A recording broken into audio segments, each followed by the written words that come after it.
All right. Hello, everyone. Thank you very much for joining. Sorry for running a bit late. I was just finishing up my Patreon group. So on Wednesdays for me, Tuesdays for America, we have a sort of a Zoom session, and we all sort of get together and then talk about current events and whatever's going on. So that went really well. Thank you, everyone, for joining that who is there and now joining here on YouTube as well. And if anybody wants to be a part of those, you can go on to my Patreon channel at Anthony Chaffee MD and join up. So we have a number of super chats have already come in. Thank you, everyone, from joining from YouTube and X and Facebook. And we'll get to as many questions as I can, and try to sort of mix in some questions from X and Facebook as well, but have to sort of, prioritize the super chats, of course. So we'll get going here with super chat I'll just read out. This is from Emma Backlund. Thank you very much, Emma, for the super chat. Emma says, "Hi, Dr. Chaffee. A friend said when I started Carnivore that if you don't eat carbs, you need to work out. Otherwise, your body will start eating your muscles because there is nothing else to take energy from. Is this true?" No, that's absolutely not true. No, that's definitely not true. So, I mean, you get energy from the food that you eat, like, meat and fat. So fat is our actual preferred and most abundant energy source. And so that's what your body uses predominantly. And you can convert protein into energy, but, this would be from the protein that you're eating, and you can convert that over into energy. But if you're having enough fat, you won't really do this. You'll largely use the fat that you're eating. So no, that doesn't happen. And it's strange that sort of rumor goes around, but there's absolutely no basis in reality for it. In fact, when you're in ketosis and you have ketones available and you have fat available, you will not catabolize your muscles. You won't. You won't use your muscles as energy until you run out of fat. And that's an accusation that I've heard some people that are trying to disparage the ketogenic diet or an animal-based diet. Oh no, you have to eat plants. Oh my God, because you're going to lose muscle first. Like, no, you don't. One thing that it can look like that, if you're all bulked up on carbs, you put on fat and you store fat, and you store fat in your subcutaneous tissue. You also store fat in your muscles, and you store glycogen in your muscles, and then glycogen pulls in water, and so they get puffy and bloated. And so then you stop eating carbohydrates, and all of a sudden your muscles shrink. Oh my God, your body's eating your muscles. No, it's not. It's getting rid of the water weight, the glycogen, and the intramuscular fat. It was never muscle in the first place. It's called myosteatosis. This is a medical term and definition for intramuscular fat. It's like marbling on a cow, on a steak. And it's something we see commonly in medicine. You look at MRIs and you see people with myosteatosis in their muscles. It's a pathological sign. It's not normal. It's not supposed to be there, but it's getting more and more common, and that's it's becoming the norm, but it's not normal. It is pathological. And so that comes from eating carbohydrates or alcohol or those similar sorts of things. And so this is where you see like bodybuilders that are just bulked up and fat and puffy because they're eating so many carbs. They're like, oh, this is how you get bulky. No, that's how you get fat. And then they do a cutting phase where they just cut out all the carbs and just eating, lean protein and things like that. And they're not eating fat, which is more the pity, because they screws up their hormones. They feel wretched, but they're not eating carbs, and so they're eating a lot of lean meat, lean protein, and all of a sudden they're losing all this muscle. No, they're not losing muscle. They're losing the fat, the glycogen, and the water that they stored in their muscles, because they're toxifying their body with all these carbohydrates. And so that's good. It's good riddance to bad company, and so that's not muscle. So no, that is definitely not the case. You don't eat your muscles if you don't eat carbs. I have not eaten carbs in the better part of a decade I'm more muscular now than when I started. So it's definitely not the case. 70% of all animal species are carnivores. They just eat meat. They're not just lifting. Lions are really emaciated, but herbivores that just eat fibrous plants or predominantly eat fibrous plants, they don't turn that fiber into its constituent glucose molecules. The bacteria in their gut eat the fiber, and as a byproduct, they release fat and protein. And actually, they release fat, and then they die off, and then they're absorbed. The dead bacteria are absorbed as protein. And so, a gorilla may eat a whole bunch of leaves, but what he absorbs is fat and protein, not carbohydrates. And gorillas have muscles.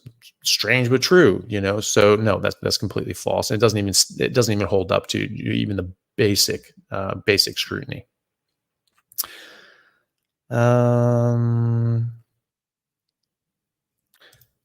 So Nancy had a question. Why do I experience cramping in my ankle, yet my husband has cramping in his thigh? Why the different locations? That's a good question. I don't have a good answer for that, but it's always typically dehydration. It's almost always. It could be electrolytes. Could be. Almost always it's dehydration. So start with that first. Start upping your water first. See how that affects you. If that's not doing the trick, then you can start adding in, more electrolytes and things like that. But always make sure that you use electrolytes that don't have added sweeteners or flavorings, because those are not good for you. You don't want those. Ellie, thank you very much for the super chat. Ellie says, should we limit butter since it's dairy? With lean meat, you'd have to eat a lot of butter to get a meal at 70%. Also, salted versus unsalted. Thank you. So salted versus unsalted is basically just preference. I don't really use salted anymore because I just don't really use salt. I do use butter. Some people have a problem with butter. Most people don't. Butter separates out most of the milk products from the fat. So there are some proteins in there, some milk proteins, but that's what clarified butter is, ghee. And so if you have a problem with butter, you probably won't have a problem with ghee. That's just the fat taken away from all the milk solids and proteins and things like that. A lot of what people have a problem with, A, the carbohydrates and lactose, but also B, the casein proteins, like those sorts of proteins. People seem to have a problem with that. They can be a bit pro-inflammatory, especially the A1 casein can be pro-inflammatory.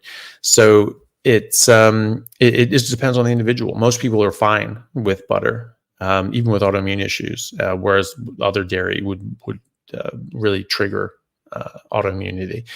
So it just depends on the individual. Yes, some people will still react to butter. Most people will not. Most people will not react to ghee, especially. But if you do, just avoid it. Just have tallow, and try not to get lean meat. Try to get fattier cuts of meat. That's always the best thing to do, is get the fatty cuts of meat. And then you can also get fat trimmings from your butcher and just fry those up, cut them up in little squares, fry them up, and eat that with your steak or meat or eggs or whatever you're eating as well. That's a really good way of getting your more fat in without adding butter. Carnivore Zealot, thank you very much for the super chat. I'm now competing in the wheel WOD the wheel WOD CrossFit. Very cool. Thank you. I thought it was over for me. Nice. Very good. I'm glad that you're able to get into it. You and Sean do great work. I can't close climb a mountain fast, but I can climb a mountain. Well, that's good. I'm really glad that you're able to compete again and feeling good. Hopefully it just keeps getting better and better and better. As the longer you go on a ketogenic diet in general, on a carnivore diet specifically, the more adapted you get to it, and the more keto adapted you get to it, and the more access or the more efficient you get at using your ketones in your body and making blood sugar and things like that. And your mitochondria get healthier and stronger, and you're just producing more and more energy much more readily. And it just makes you a better and better athlete and feel better and better as you go. And something that people don't realize is that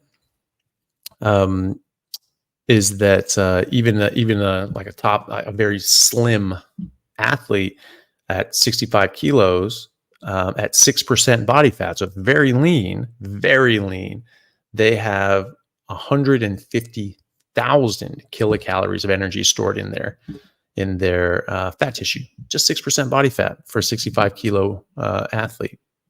Massive amounts of energy. You're never going to store that much in glycogen, never. And so if you want to carry around 100,000, 150,000 calories worth of sugar drinks and things like that, be my guest, but it's not nearly as efficient and effective. And in fact, Dr. Volek, 2016, and I think it was the FASTER study, showed that glycogen stores in the muscle were regenerated faster in ketogenic athletes than in the carb-fueled athletes who are sucking down, sugar gels and things like that. So, this is and you have ketones and your blood sugar is rock solid. You're not having ups and downs like you do when you're eating a bunch of carbs. So it makes a big difference for athletes. And I'm glad to hear that you're doing so much better, and you're reducing all the inflammation. Your body feels better and much better recovery, much less soreness, if any soreness. Most people don't get soreness if they're 100% meat and water. So so it's great to hear. I'm glad that you're back competing. I did want to mention as well, sorry, I forgot to say this at the beginning, but again, I just want to announce a special sponsor, Mr. Chris Brandlin, who goes by the Carnivore Lawyer. He provides free legal advice and help for the carnivore community, which is amazing that he's willing to do that for people. He's been helping me copyright protect my podcast, and which is a tedious process, and so I'm really appreciative of him and his help. And so he's a special sponsor of the show. And if people want to get in touch with him or see more about what he does, they can go to brandlinlaw.com, and that's spelled BRANDLIN law.com, and that's in the description in the show notes as well, so people can take a look at that. And so very big thank you to Chris for all his help for me and the carnivore community. He's helped other people as well with different sorts of things. So really appreciate all the help, Chris, and thank you for all you do. So the question from Ellie again. Thank you very much, Ellie. Sorry for all the butter-related questions. I know you're okay with eggs and butter, but in your opinion, is just meat and water the ideal? Thank you so much. Yes, I do think that red meat and water, like beef, fatty beef and water, are the ideal, 100%. And some people will do just as well with like pasture-raised eggs. If they don't have a sensitivity to it. Some people may not even do as well with pasture-raised eggs, and then some people will have autoimmune issues and just can't handle eggs at all, especially the egg whites. But it's, I do think that ruminant meat, and water is the best. And then obviously the best quality ruminant meat, grass-fed, finished, and regeneratively raised or wild caught, etc., with a lot of fat. And even older animals, they're going to have a higher nutrient density. They've had longer to build up a store of nutrients and be more nutritious. So I think that's the ideal. But anything on the carnivore spectrum is still fantastic and a hell of a lot better than any of the alternatives, which is any plants and certainly any processed garbage. So from Darvish, one of our lovely moderators, says, could you repeat the information and explain for chat why over 4 grams of carbohydrates sugar is too much for us and becomes toxic amount. Yeah, that's a very good question. So your normal blood sugar, we have like, blood sugar of 90, 80, 90, something like that, right? Or up to 100 for an average person. That's about 4 grams of glucose. And so that's only 4 grams in the entire circulatory system. And that provides all of the, that's responsible and appropriate for running all the physiological processes of all our tissues in our body and brain. Just 4 grams at any given time. But those glucose molecules are actually, they can cause damage, right? So the up to 4 grams, the benefit outweigh the harm. But those glucose molecules can physically fuse to other molecules. It's called glycation. So it's a non-enzymatic fusion between any carbohydrate molecule, including glucose or fructose, which is actually stronger glycolytic action. And so they fuse to things more aggressively. Fructose does. But all the carbohydrate molecules will when out in their free form. And so we measure this with HbA1c. That's the advanced glycation end product, AGE, of glucose in hemoglobin. And so, but that's a marker of how much damage is happening to the rest of your body, because this is happening at all stages. I mean, if your glucose is 1, you're still causing damage. It's obviously just a very small amount. Your body can contend with this. But it is causing damage. This is what kills diabetics over time, is this chronically elevated blood sugar that is fusing and damaging other molecules and tissues and cells, and they shut down and they can't work. And this is why you lose your toes, and then your feet, and then your legs, and then your kidneys, and then your heart, and then you get Alzheimer's and dementia, and then you go blind and you die. This affects every single system and organ and tissue in your body. It's very harmful. But at what level, right? I mean, so when people have glucose of 120, 140, 150, like on average all the time, they start getting these problems over years. So this is actually toxic at that level. So 4 grams is what we can contend with. But it's all we need in the first place, but it's all we can contend with and safely deal with. You get up 1 extra gram, up to 5 grams in your circulatory system at any given time, chronically over time, or on average. This is a toxic dose. This is toxic to your body, and your body responds to it as a toxin by trying to detoxify it, by elevating your insulin to get that down. It wants to get that below 4 grams because it's toxic above 4 grams. And so you're doing this constantly, and then you need more, and you get insulin resistance. You're requiring more and more insulin to get the same effect and keep that below 4. But it's so important to keep your blood sugar below 4 that you're pumping out more and more insulin as you go. And that's harmful in and of itself, because insulin doesn't just affect energy. They say like, well, your blood sugar goes up and your insulin goes up, and then that puts energy into the cells. So this is a normal process. Yeah, it's normal down here at physiological levels, but then when you start going into super physiological levels, that's abnormal. And if it would be one thing, if it would not be fine, but it would be one thing if your insulin only affected blood sugar. And so you have these spikes in blood sugar, and then you bring those down with insulin. You'd still have something under those spikes. You still have the area under the curve that was causing damage to your body from the glucose. But insulin doesn't only affect blood sugar. Insulin affects over 100 different mechanisms in your body. And so when you raise your insulin to try to detoxify the amount of glucose in your body, you are now out of balance with everything else. And now you're causing physiological stress and metabolic dysfunction in your body because of that. And then you get insulin resistance. Now you have chronically elevated. So now it's not just when you have these spikes that you're causing problems. Now it's always causing problems, always out of balance, right? Your insulin should be under 10 all the time. And now your fasting insulin, not even with a spike, is at 35. And then it spikes up to 75. When you eat something, that's causing huge disruption of your biochemistry and your metabolism and your physiology. It affects all your hormones. It affects, how your body processes hormones, how your body processes energy. Obviously, it affects your blood pressure. It affects your vascular system. It affects so many different things in your body, over 100 different things. And so, look it up. Even on, even Wikipedia, the article on insulin, it's not the best source, but it does have a list of all the different things that insulin affects. You go down and you just look and you see, and you just look at all the different things that insulin affects. You're like, I had no idea. And so when you spike your insulin up, you're knocking all of those things out of balance.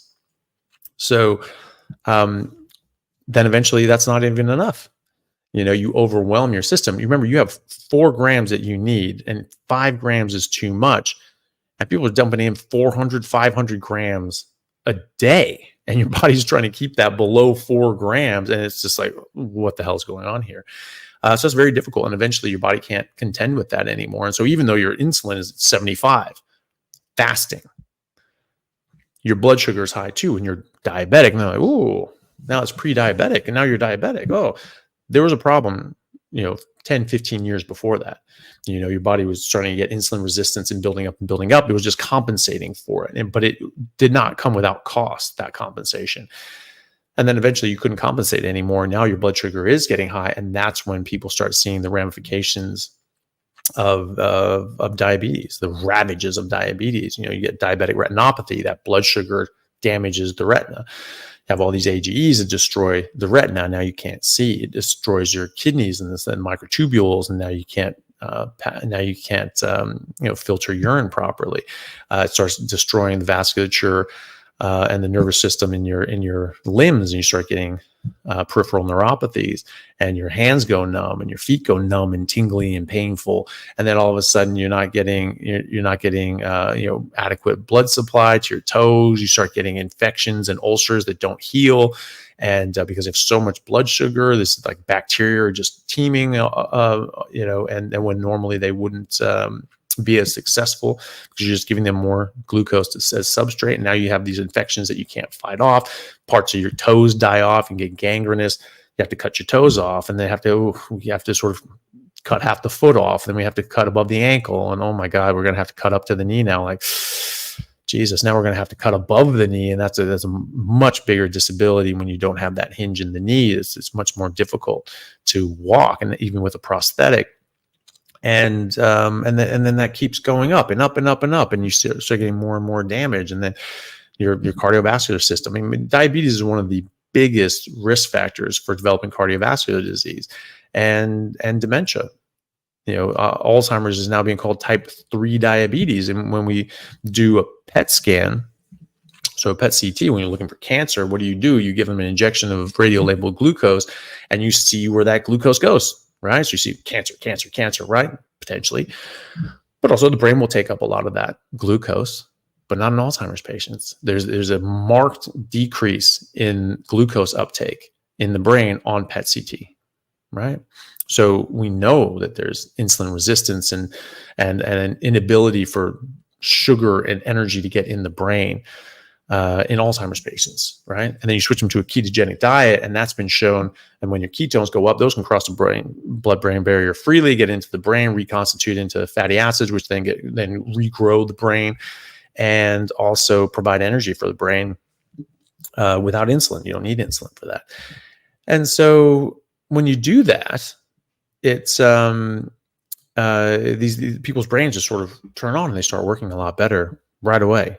And so high-fat, meat-based ketogenic diets have been shown to be a better treatment for Alzheimer's than every medication ever trialed. So it's actually very important. It's very important to keep your blood sugar at normal levels. It's very important to keep all of your levels at physiological normal levels, and allow your body to just get on with things and not screw it up in ways that you think are good, but you really have no idea. It's like whenever you screw with a complicated system, you will get unintended consequences that are generally very bad, and that you don't want. So the law of unintended consequences. So you screw with a complex system, you will get very, very strange outcomes. So you just leave it alone. You let the system work the way it's designed to work. we are meant to work a certain way. How do people survive? How do animals survive without micromanaging their biochemistry? Oh, you need to do this and that. No, you don't need to do any of that stuff. You just need to eat what is biologically appropriate and let your body get on with it. So that's what you do. And carbohydrates are not biologically appropriate for humans by any stretch of the imagination. So I hope that was helpful. Maybe we can clip that and put that in as a little short video or clip or something like that, because why not? It's good to have that sort of stuff out there. Yeah, I don't know if Melissa heard me, but yeah, if we could clip that, that would be great.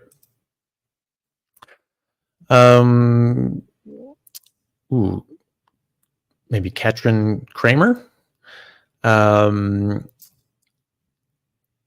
Thank you for the super chat. There's not anything attached, but it looks like there's a question down below. So question is, my kidney function has worsened. My HbA1c, I'm thinking that's HbA1c, went up in 2 months from 5.1 to 5.4. My fasting insulin is still 9 after 11 months.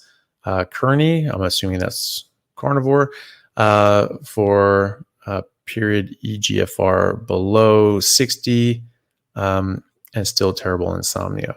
EGFR is below 60, I'm assuming. So it's there are a few things with kidney function. You have to look, first of all, are you full on carnivore? Are you only eating fatty meat? Are you only drinking water? Are you eating enough fat to the point that you're not having hard stools or anything like that without the help of coffee, tea, magnesium, artificial sweeteners, metformin, things like that? All of those things can cause loose stools and mask the fact that you may be under eating fat. You want to go to between 1 and 2 grams of fat per 1 gram of protein. So that's what you want to aim for, and then adjust to what your body needs. As far as kidney function is concerned, if you're not drinking enough water, your creatinine can go up. It typically won't go up if you're drinking enough water. However, creatinine can go up if you're eating, a lot of protein, which, you're going to be eating more protein now than you were before. And if you're not eating enough fat, that can also be an issue. And also, again, dehydration, not drinking enough water. The EGFR, so again, more water, more fat, first of all. Second of all, if you check your cystatin C, cystatin, then the letter C, that is a marker of kidney function that is not really affected by how much protein you're taking in, because your creatinine can go up just because you're eating more protein, but that's not actually a filtration issue. So if you check your cystatin C, that will give a more accurate marker of your actual filtration rate. So the EGFR is the estimated filtration rate. So you check your cystatin C, that's less of an estimate. That's more like, okay, that's actually what it is, right? So it's more accurate in this case, but also more water, more fat. First and foremost, check your cystatin C and see if there's a disparity. If there is, it's from the protein, right? And so it may be that you have perfectly normal kidney function, and it's just being sort of masked by the protein that you're eating.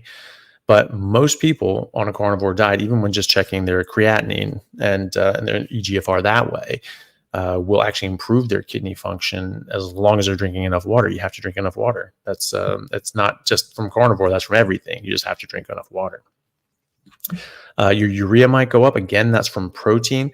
Typically, if your urea goes up independent of your creatinine, it's because you're eating more protein than fat, or maybe you're not eating enough fat, and so you're having to convert protein into energy.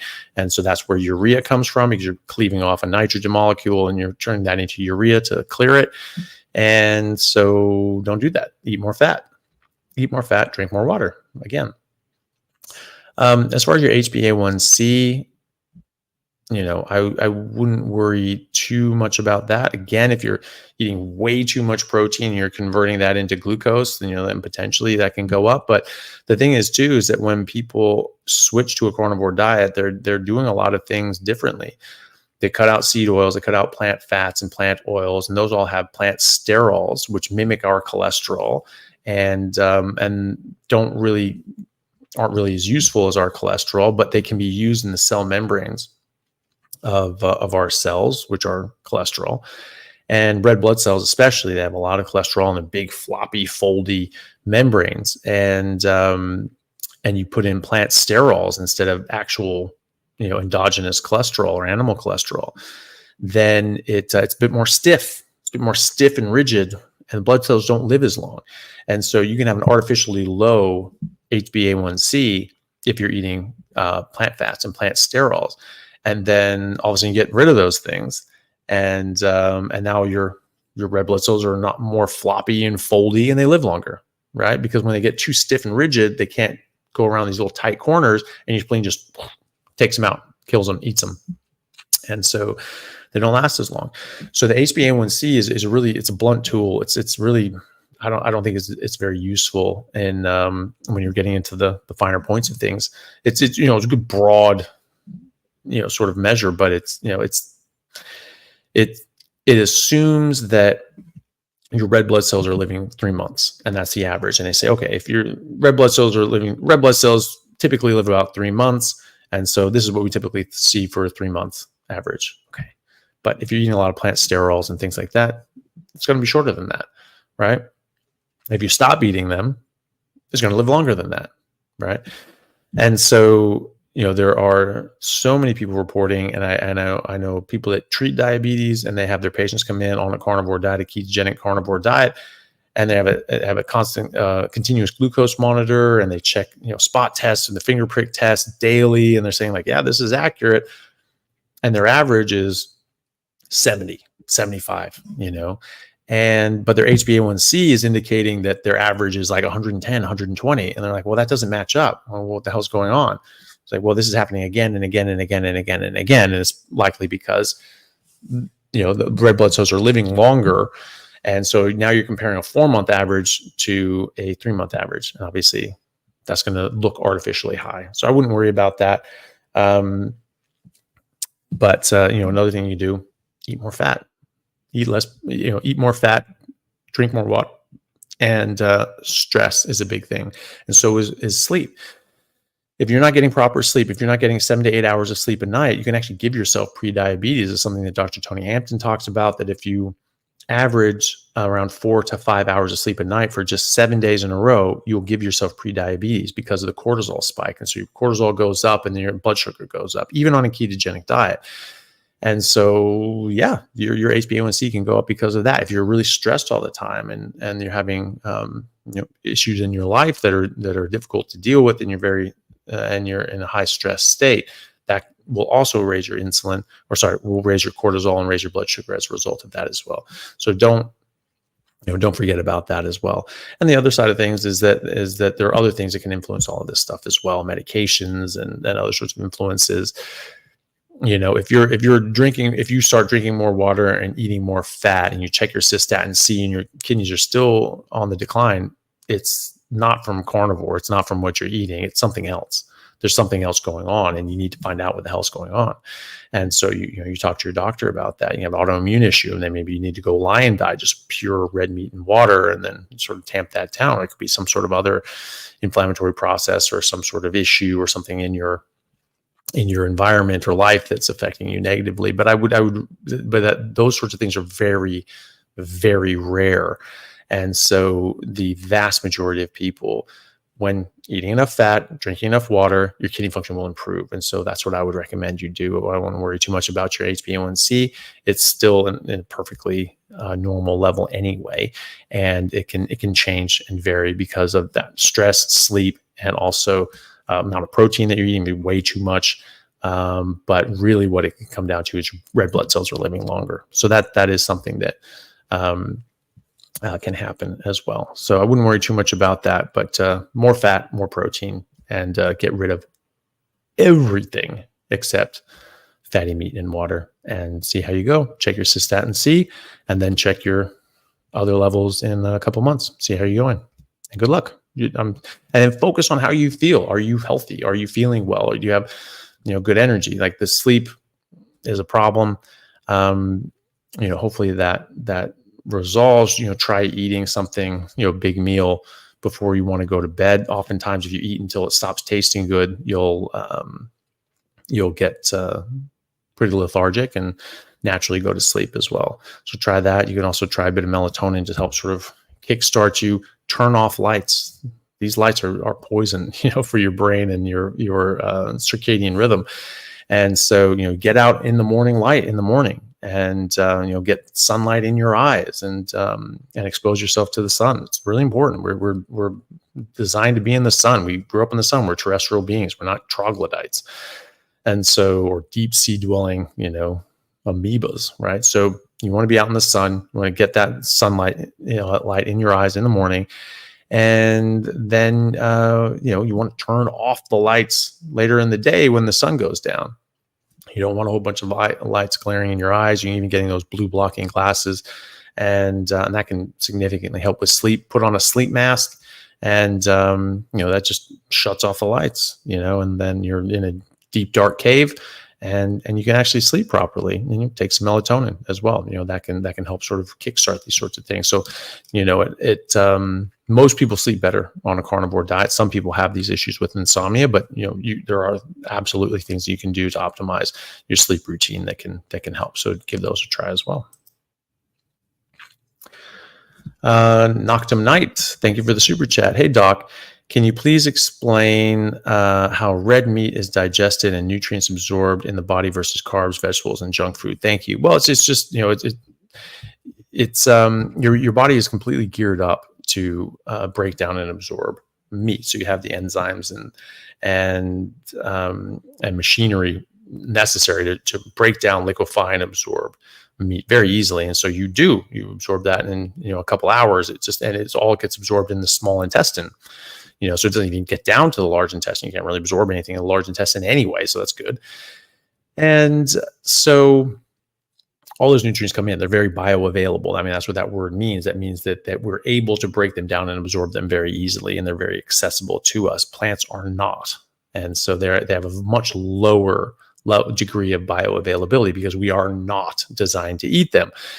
We can extract some things, but a lot of them, we don't have the enzymes to break them down. This is why traditionally, when we grew crops, we would do things to them, slow cook them, boil them, heat them, soak them in lye and other sorts of chemical process, and mix them with different clays and this is and that. There's a process called nixtamalization. It's a 7-step process of chemical engineering that you can break down these different chemical bonds and reduce the toxic load and increase the bioavailability. And we don't have the enzymes to break these bonds normally. And so you can ferment things and all these sorts of things. All these techniques were used in order to digest things before we ate them because we couldn't digest them. And so, that's just another way that plants defend themselves is by making their nutrients unavailable for other people to eat, or for other people to access, or other animals to access, right? So it's just one of those one of the defense mechanisms that they have, and we don't have the enzymes requisite to break down and absorb these things very easily. Also, there's digestive disruptors and anti-nutrients, things that stop your body from breaking things down, even bioavailable things. So you eat something with different plants like wheat and soy and other sorts of things that have these protease inhibitors that blocks protease or enzyme that breaks down different proteins. And so even if you're eating that with meat, you eat a sandwich that has wheat bread with meat in it, you're not going to absorb as much of the meat protein even, and certainly not the plant proteins. Plant proteins are typically not bioavailable anyway. Like gluten is a protein. It's not bioavailable. We don't break that down and absorb that as protein or use that as protein. That's the majority of protein in wheat is gluten, and that's just not available. So, look at all this protein in wheat. It's no good to you, So, it's about that bioavailability, and then they make meat even less bioavailable when you eat that together. So blocks protease from breaking down your proteins and absorbing amino acids, etc. And then there's phytic acid and oxalates and tannins and all these other sorts of things that stop you from bind onto different nutrients and stop you from being able to absorb them or break them down. And I heard one guy try to say like, oh, well, you have this bacteria in your gut. We may have bacteria in your gut, in your lower intestine, that breaks down these bonds. So, oh, what are you talking about? You don't have the enzymes, but these bacteria do, right? But you don't absorb things in your large intestine. You absorb things in your small intestine before it gets to the bacteria. And so unless you want to eat your feces to get that now bioavailable, nutrient that was blocked up by phytic acid previously, you're not getting it. It's going out in your waste. And so, no, that doesn't work. So junk food, depends on what you consider junk food. Processed meats actually can actually be more bioavailable. They can actually increase the bioavailability of the nutrients, like in ham and bologna and these sorts of things. Like, oh, it's horrible. Depends on what's added to it. Obviously, there's sugar and spices and seasonings and artificial ingredients. Like, yeah, that's not good. But the meat itself becomes actually more bioavailable. It's amazing. And so, that's actually pretty good. Junk food in general is largely plant-based, right? So the meat's fine, but it's come with a whole bunch of garbage plants that have a whole bunch of, garbage anti-nutrients. And it's going to stop you from absorbing things.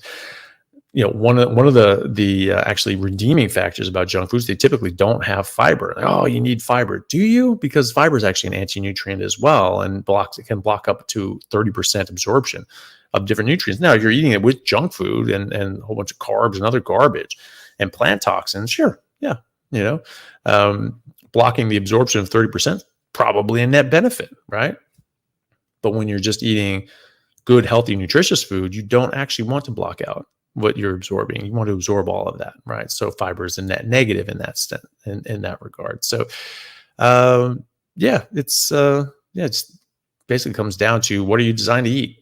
We're designed to eat meat. That's why it's more bioavailable. End of story. And so that's what you should eat. And that's where all the nutrients are. You don't lack anything. You could eat, ribeye steak every single day for the rest of your life and be healthier than everybody else on earth, pretty much, except for the other people doing it as well. So, and obviously organs have even more nutrient density as well, and too much of a nutrient can be harmful as well. So you want to keep this in balance, So just a bit of organs compared to the amount of muscle meat and fat, but it's still good anyway. It's very nutrient dense. And when you're starting out on a carnivore diet, coming from a trash diet, or even a healthy omnivorous diet that's, it's very clean, whole foods, you're going to be low on nutrients. And so adding in some organs is actually, probably pretty helpful early on as well.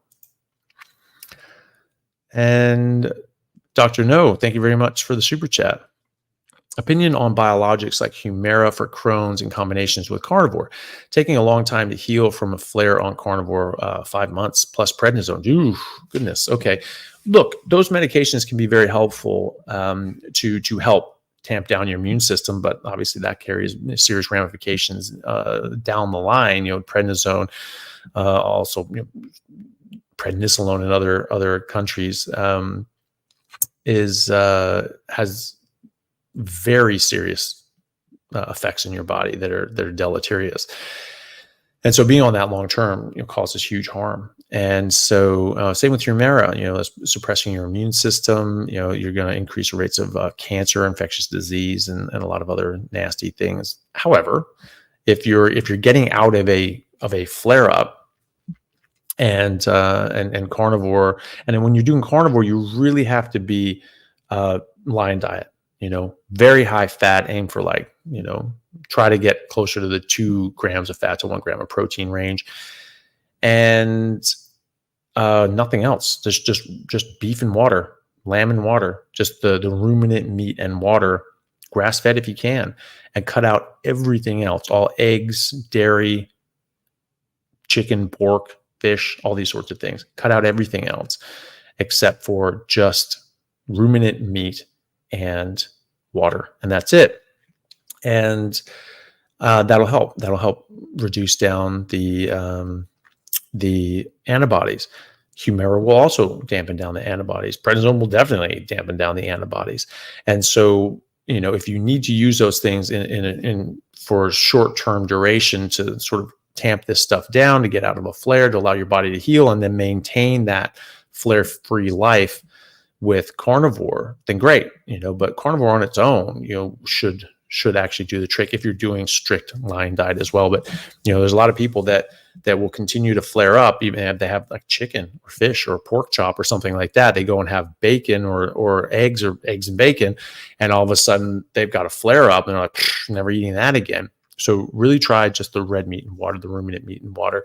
And if you have to use one of these medications and as a adjunct to get you out of a flare up, and then just maintain with a line diet, great, but you really should be able to do it with just a line diet as well. But if you're having trouble and you're in a big flare, then yeah, those medications can be helpful. But you obviously don't want to be on them. You want to be off them when you can be, when it's safe to be off them, just because it's they come with a host of side effects that are pretty harmful. So if you can come off them, it's always better to be off medications than on medications if it's appropriate to be so. And this is definitely no exception. Cosmo Kramer, thank you for the super chat. Doc, an ascites question. Ascites is fluid built up in the abdomen. Are you aware of any cases where a switch to carnivore improved portal hypertension caused by cirrhotic scarring, or is that what you sometimes refer to as damage done? I have actually seen people reverse portal venous hypertension, which is, it's isolated cases. It's not all that common, but it does happen. And I have actually seen people reverse that, but it's in the anecdotal phase. I've seen just individuals that have improved that. And certainly the part of your liver that's not cirrhotic can seriously improve its function. And hopefully there's enough non-cirrhotic tissue. Cirrhotic tissue is just scarred up tissue that can be enough to just carry out all your needs from your liver, and often it is. Now, I have heard of one case. I was talking to Dr. Sean Baker just last month, and he was saying that he had a patient that came to him and on a carnivore diet after however long, I don't know exactly how long he was on it. He actually reversed his cirrhosis, which I did think was damage done, that I didn't think that was going to come back. I've never heard of scarring really coming back, but the liver, he's going back to, Prometheus and the eagle coming down as punishment from Zeus for giving humans fire was he was chained to a rock in Hades, and an eagle came down every single day and ripped out his liver and ate his liver, and his liver would grow back, and the eagle would come down and eat it again. It's quite interesting how that story came about, but it is interesting and is likely discussing that regenerative capacity of the liver. I don't know how they figured that out, or if they was just guessing, or if that was just a story that happens to be coincidentally linked to an actual function of the liver. But for whatever reason, they that's the story. The liver can actually regenerate to such a significant degree that it's shocking. And so at least one person has done that, and that was on imaging. I think MRI or CT, or ultrasound or whatever you got. They could find no sign of cirrhosis anymore, and he had normal liver function tests. And so he's actually going for a liver biopsy because they're like that can't happen. There has to be something wrong here. And so we'll see if his liver biopsy shows anything, or if it's still cirrhotic and it was just the imaging was wrong. But it probably wasn't. Those images, it's pretty clear when you see cirrhosis on a scan. It's it's pretty evident. And when you have that cirrhosis on a scan and then you don't have it on the scan, like, well, you saw it before, why are you not seeing it now? So it's likely that he actually did improve it. So does that mean that everyone can do it? No, not necessarily, but maybe. We'll see. We're still learning all the different things that people can reverse by eating a proper diet, because just not enough people have been doing it for so long and switching. We have the Inuit doing it for a long time. They just don't get these problems in the first place. But then when you do get these problems, what can you reverse? That's the question that we need to answer. And we're just seeing more and more of these things. It's absolutely amazing. It's just so I keep a very open mind on what this can do. But there are people that I've spoken to that are reversing portal hypertension, portal venous hypertension, and at least one person that seems to have reversed their cirrhosis, something that I wouldn't have thought possible. But the liver is a pretty magic organ, and it can do quite a lot, and maybe even more than we thought previously. So, give it a shot. Red meat and water. That's your fatty red meat and water. That's the main one. And see how you go. And please do let us know. Hopefully, it's at least heals your liver enough to fix the portal hypertension and let your liver work well enough that if there are parts that are not going to come back, that at least there's enough there that does the job. And good luck with that. You have to cut out everything besides red meat and water. And clearly alcohol, sugar, and carbs, just they're never in your life again after this. So, get on that and do the best you can. And good luck with that. And let us know how you go. I'm very interested to see how you do. I'm sure you'll do very well. And good luck with that. Ketovorette, thank you for the super chat. Why is a 52-year-old non-carnivore hubby lean at 6'2", 170-ish pounds, fasting insulin 3.6, blood sugar 80s, AST, ALT under 25, most days under 200 grams of carbs per day, drinks beer, active job. You have people have a different ability to metabolize these things, and if he's otherwise eating fairly clean, if he's just destroying himself with beer, eventually that's going to catch up to him. But a lot of people are in that category, and they don't see these signs until later. Not everybody develops diabetes. It is becoming more and more common. Right now, 9-10% of Americans are diabetic, but 40% are pre-diabetic, right? Well, that also means that 50% aren't pre-diabetic or diabetic, right? So it affects people more or less quickly, right?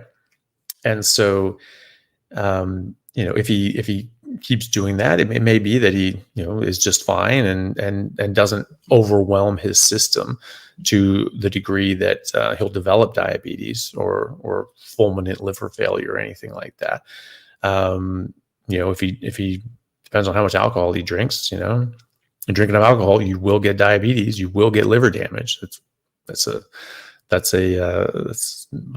not optional, to drink massive amounts of alcohol and not have ramifications from that.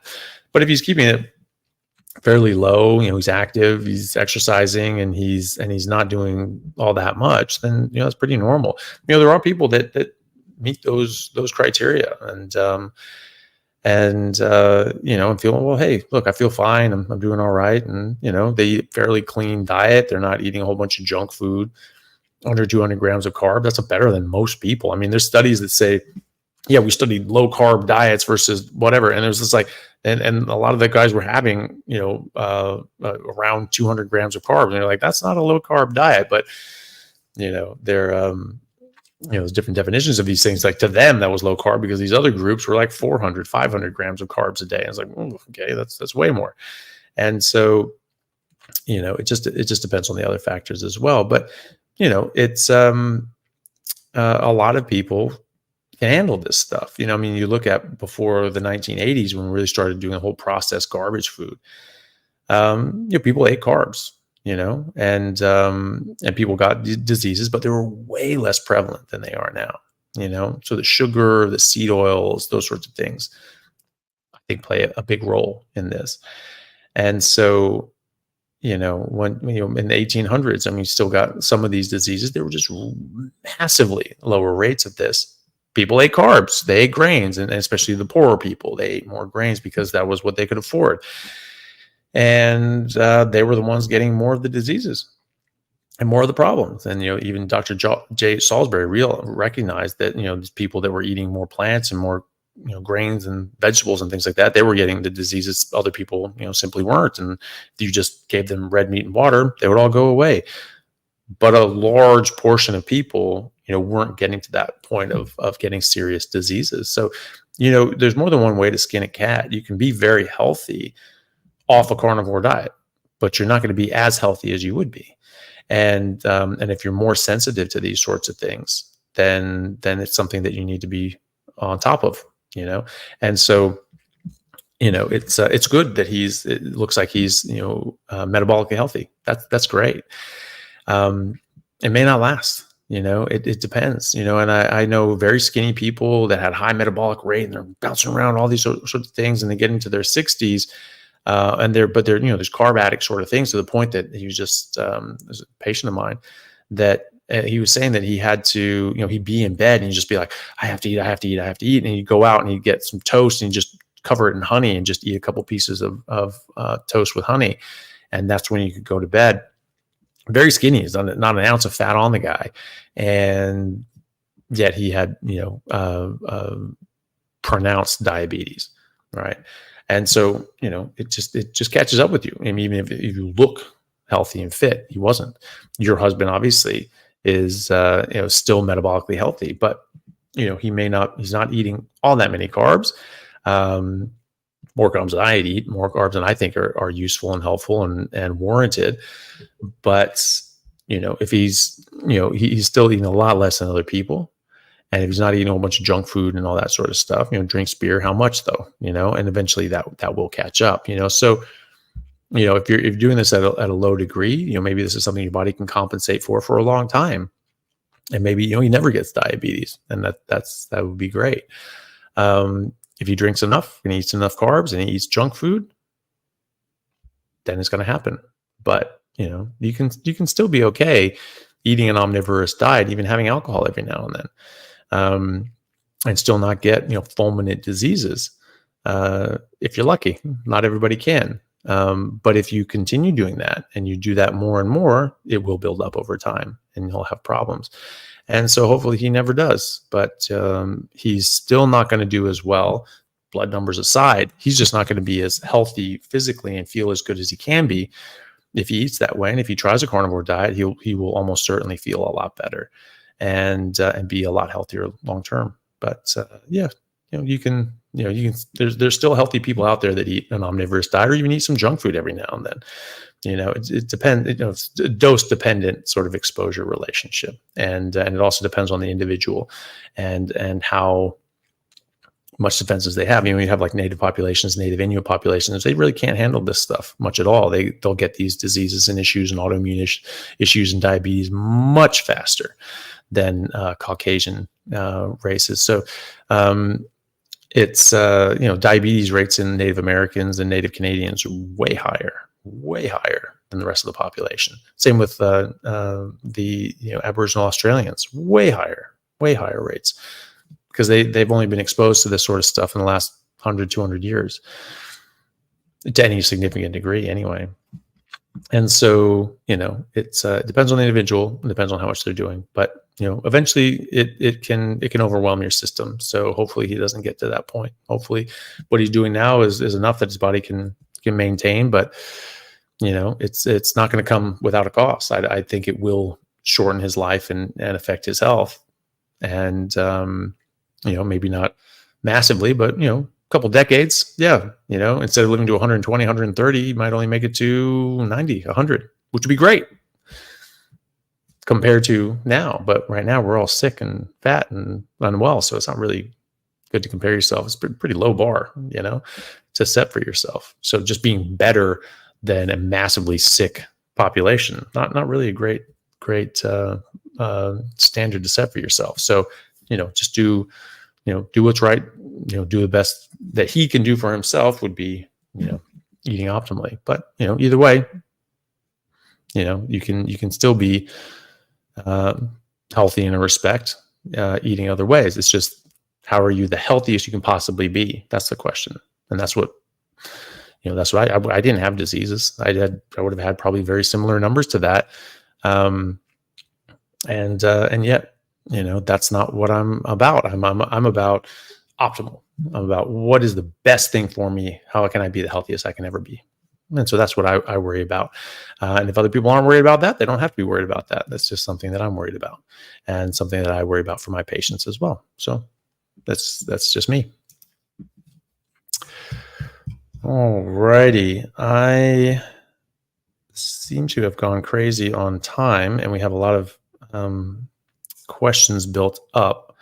So maybe we'll cap the super chats for now, and just try to get through these and see where we're at. Okay, so from Lord 1775, Dr. C, my sister is going through MS flares. Does carnivore help? Thank you for all you do. Yeah, it can. There are a lot of people that have improved their multiple sclerosis with carnivore diet. Again, red meat, water, that's it. So you have to be very, very strict lion diet for any autoimmune issue, especially something as devastating as MS. And so just beef, lamb, water, that's it. Salt, whatever, but don't have any electrolytes with artificial sweetenings or flavors or anything like that. Just red meat, water, salt if you need it, and that is it. And yeah, it can help. I have videos. I've interviewed a few people that have reversed their MS without medication by doing a lion diet. One was a Dr. Sarah. And she has an amazing story where she was in a wheelchair and in her early 30s and, basically dying. And, MS can kill you. And and she took high dose vitamin D and then went on a strict lion diet. And within 6 months, she was not only out of her wheelchair, but she was back doing ballet, which is amazing. And on MRI, her lesions were shrinking. And we're just actually healing. So not only was she subjectively feeling better, symptomatically, she was objectively improving as well. And so massive improvement. And I've interviewed other people like that as well. And I've had patients that have done that. And, one patient actually fired her neurologist because she said that they were so unsupportive and so aggressive with her that she needed to take these medications that made her feel awful and didn't seem to help, and wanted her off, a carnivore diet, and was saying she was being reckless and she was going to kill herself and all these sorts of things. And she was very upset by this. It's a very, very poor bedside manner. That's not how you treat patients. And so she didn't listen to him, and she decided to continue on with the carnivore diet. She improved dramatically. And then on MRI, her lesions improved and actually were reduced by 50%. And her neurologist, I can't explain this. I don't know why this is happening. This shouldn't have happened. This should be getting worse. And she said, well, do you think it could be the diet? Absolutely not. Not possible. Okay. And so she stopped going to him. Because it's very close-minded and very, aggressive, and now she's completely symptom-free, and her lesions are resolving. Amazing. So yes, they can absolutely help, and I hope it does. Have to be very strict. Red meat and water, beef and lamb and water, fatty, lots of fat. Check the B12. Make sure B12 is on the higher end of the scale, if not over the reference range, because the reference ranges are just far too low, because they're averages for the community as opposed to being optimal. And doctors treat them as optimal, but every single reference range at every single testing facility will have a different reference range. Obviously, that's not optimal. It's an average, and it's an average of their population, not even the average of the whole community. So in Australia, UK, Europe, you want to be between, for B12, ranges that I've found to be optimal from various studies would be 800 to 1200. And then in America, it's 1100 to 1600. And so depending on your units and where you are, that's what you want to aim for. But it's typically on the upper end of the scale. Like in the UK, like the scale goes up to 540, right? But under 500, you can actually get nerve damage and demyelination of your axon. So especially for something like MS, where it's a demyelinating disease. There's autoantibodies attack the myelin sheath around the nerves and axons. That's exactly what you need to heal and repair, and you need B12 for that. And so if you have less than 400, you're not going to do that. You're not going to be able to repair your axons properly. So it's a two-part disease process. You have damage to your axons, so you need to get those antibodies down, and then you need to heal the damage that has been caused. Okay, so carnivore diet is going to reduce the antibodies. Okay, so that's going to get that away because your body's not reacting to these different plant toxins and other sorts of things that get into your body. So your antibodies are going to come down. But then your body needs to heal from that damage, and you need things like cholesterol, omega, DHA, and EPA, which are animal-based omega-3s. The plant-based omega-3 ALA, it's no good. It's useless. So you need the animal omega-3s, DHA and EPA.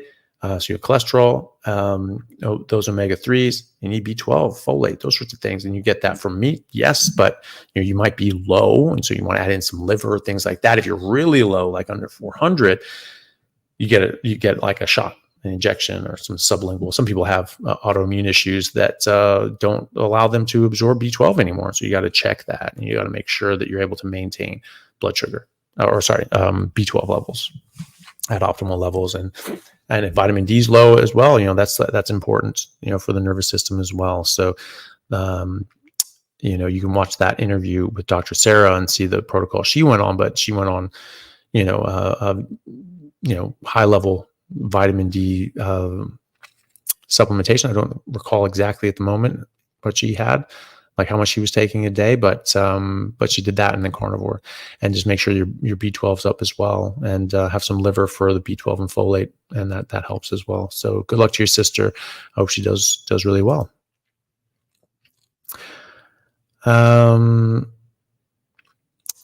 Carnivore Clarity, thank you for the super chat. Hi, Dr. Chaffee. I recently purchased some aged dairy beef. Can you explain why you think the older animals are preferable? Does this also apply to mutton? Thank you. Well, I think it's just, I think you have a higher concentration of nutrients. And so it's more nutrient dense. And that's why it has a stronger flavor, because you're tasting more nutrients. Tastes amazing, by the way, like dairy, like dairy cows. I mean, somebody's getting these things like 16, 18 years old. It's just amazing, like the quality of beef. And so you look up on YouTube, there's different sorts of things. They'll do taste tests of just straight out of the store, normal, just 2-year-old steer, and then a 5-year-old, 10-year-old, 15-year-old, and every single one, they're, oh my goodness, it's just better and better and better. And like the 15-year-old, it's the best thing they've ever had in their life. And it's not that it's like gamey or anything like that. It just has a stronger beef flavor. And so that's probably just more nutrients, right? And although, haven't actually checked that, but that would be my assumption. Either way, it tastes a hell of a lot better. And I really like it. And, and then just from an animal point of view, that animal's lived a longer, happier life, and that's nice, instead of, just getting it when it's, just a year old, so that's nicer in that respect as well.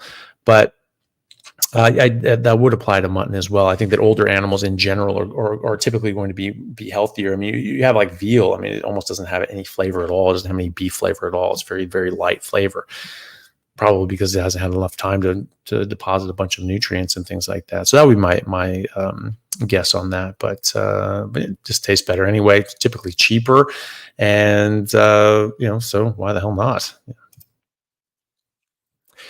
Sherry Morgan, thank you for the super chat. Using carnivore for anorexia recovery. Need to gain 20 pounds. What is the best way to gain in a healthy way? Thank you. You just eat enough. You just eat what your body's asking you to. So you eat fatty meat until it stops tasting good. You try that twice a day. If you need to eat 3 times a day, if you need to eat more, then you do, but you just listen to your body. Your hunger signals are going to be very different on a carnivore diet. So sometimes it's easy to undereat. So you want to make sure you go by taste. You don't just go by satiation. Like, oh, I don't feel like I need to eat. You need to relearn your hunger signals, because typically they're more subtle than that. And so you go by taste. You at least eat once a day. At the very least, you eat once a day, and you eat until fatty meat stops tasting good. But for you trying to put on weight, I would go twice a day. And if you get to a point where it just sort of tastes like cardboard and you're just not enjoying it, even if it's a few bites in, fine. Okay. That's all your body wants. High fat, right? That's very healthy. It's very important. It's not just a calorie source. It's an essential nutrient. There are essential fatty acids that you have to have or you can get sick and die. There are essential fat soluble nutrients that you have to have or you can get sick and die. So this is an essential nutrient. It's not just a calorie source. And so you do that and you will put on weight. There are other people that have recovered from anorexia by going on a carnivore diet, and they eat a lot more than other people do because their body is really trying to rebuild their tissue that has been neglected for a very long time, bone and muscle tissue, and just normal connective tissue, just your lean body mass, and even actually put on a bit of healthy fat because you need a bit of healthy fat. And so there's a lady named, was it Clara? Ooh. Damn it, I'm blanking on her name. Anyway, so she, it said so it's like from vegan, anorexic, and dying to thriving on carnivore. I think that was the name of it. But she was anorexic for quite a long time, vegan to hide her anorexia, and sort of can go hand in hand sometimes. And she was like a BMI of 8 at one point, and she actually just couldn't even fight off a cold or a flu, and she died in the hospital, and they had to resuscitate her. And they were like, "You need to eat. You need to eat meat now. We're done with this whole stuff." And so she was very reluctant, but she started having a bit more. And she said she was just surviving for a year. She said she wasn't living. She was just existing. And then after that, she went carnivore, and then she started living again. She felt so much better.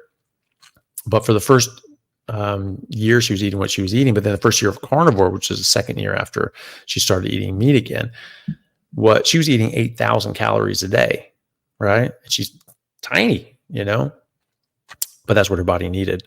For me to maintain where I'm at, I don't need nearly that much, even though I'm much larger, because it's just maintenance. If I need to put on muscle and I need to build muscle, I need to eat basically twice as much.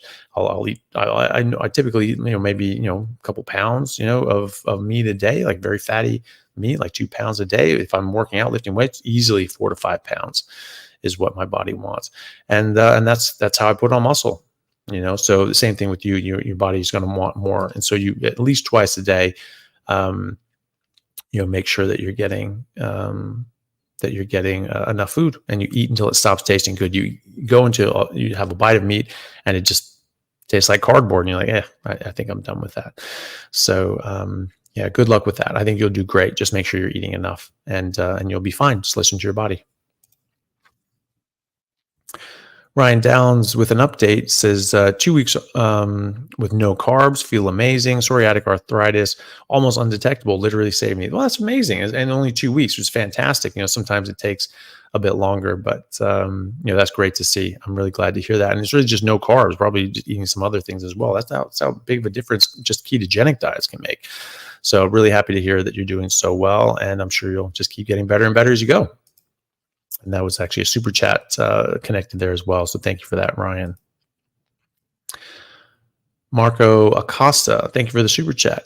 How do athletes do explosive movements using carnivore and keto, such as Brazilian Jiu-Jitsu, wrestling, and MMA?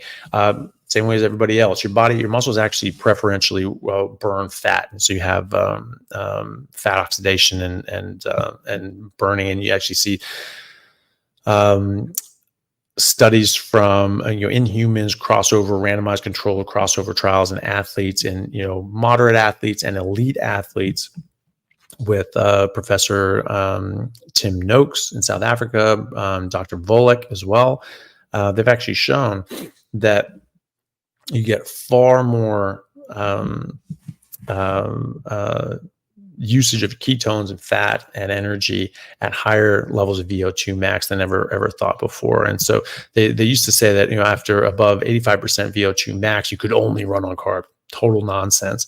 You actually, in ketogenic athletes, you're just running on fat after that, and it's actually you're trying to burn through the glycogen so you can get to the fat. That's what Professor Noakes thinks, and then you're just running on fat. And so if you're in a ketogenic diet, you're only running on your fat and your carbs. Your blood sugar is always going to be maintained, and your ketones are going to be maintained. Your muscles actually run on ketones as well, and And so, people say, oh, it has to have glycogen. No, it doesn't.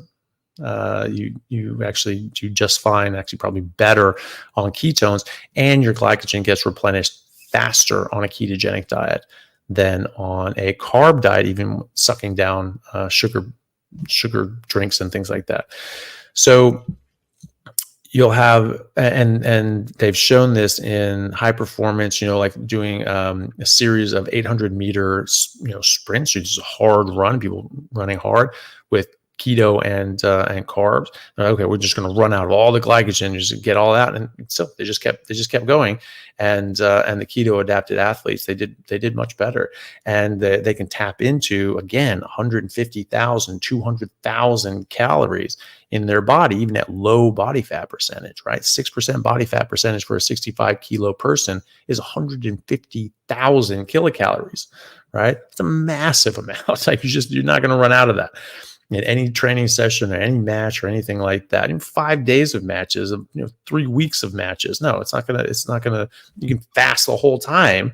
And eventually you'll run out. But if you're going 2,005, if you're working on 5,000 calories a day because you're working out a lot, right?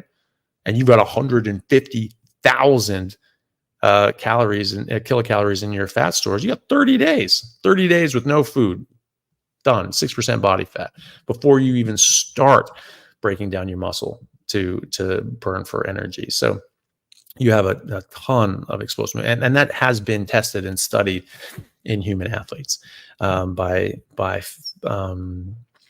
Volek and Tim Noakes. I just posted an interview with Tim Noakes, and we talk about that as well. So you absolutely have no drop off in athletic performance, explosive or long-term endurance.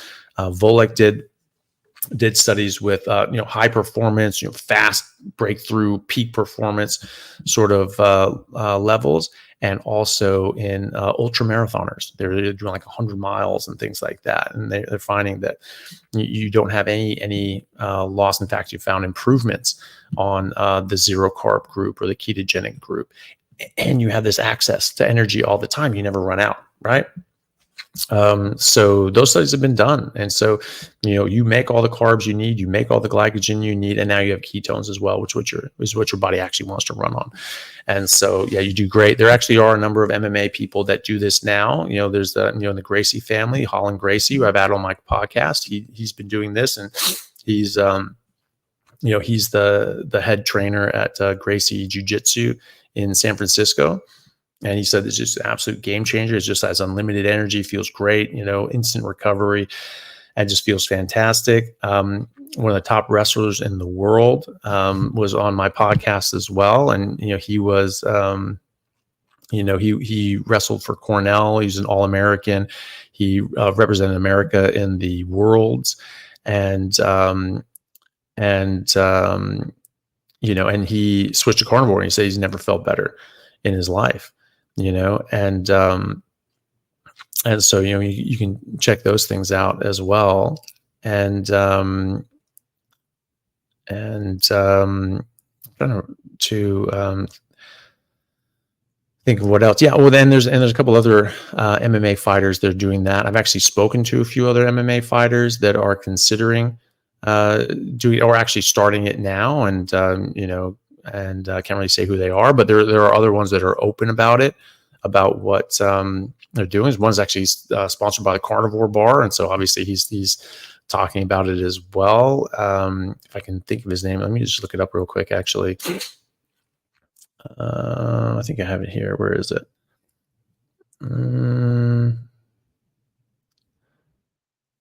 Where is it?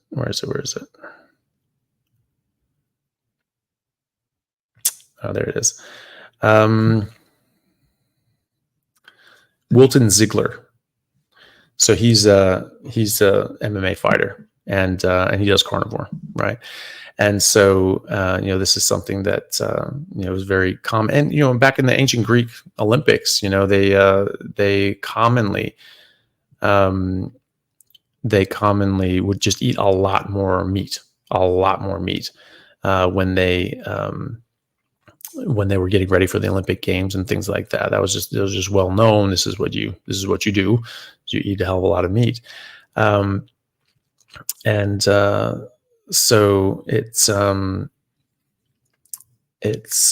no, this is annoying. I'm trying to find the name of, well, I have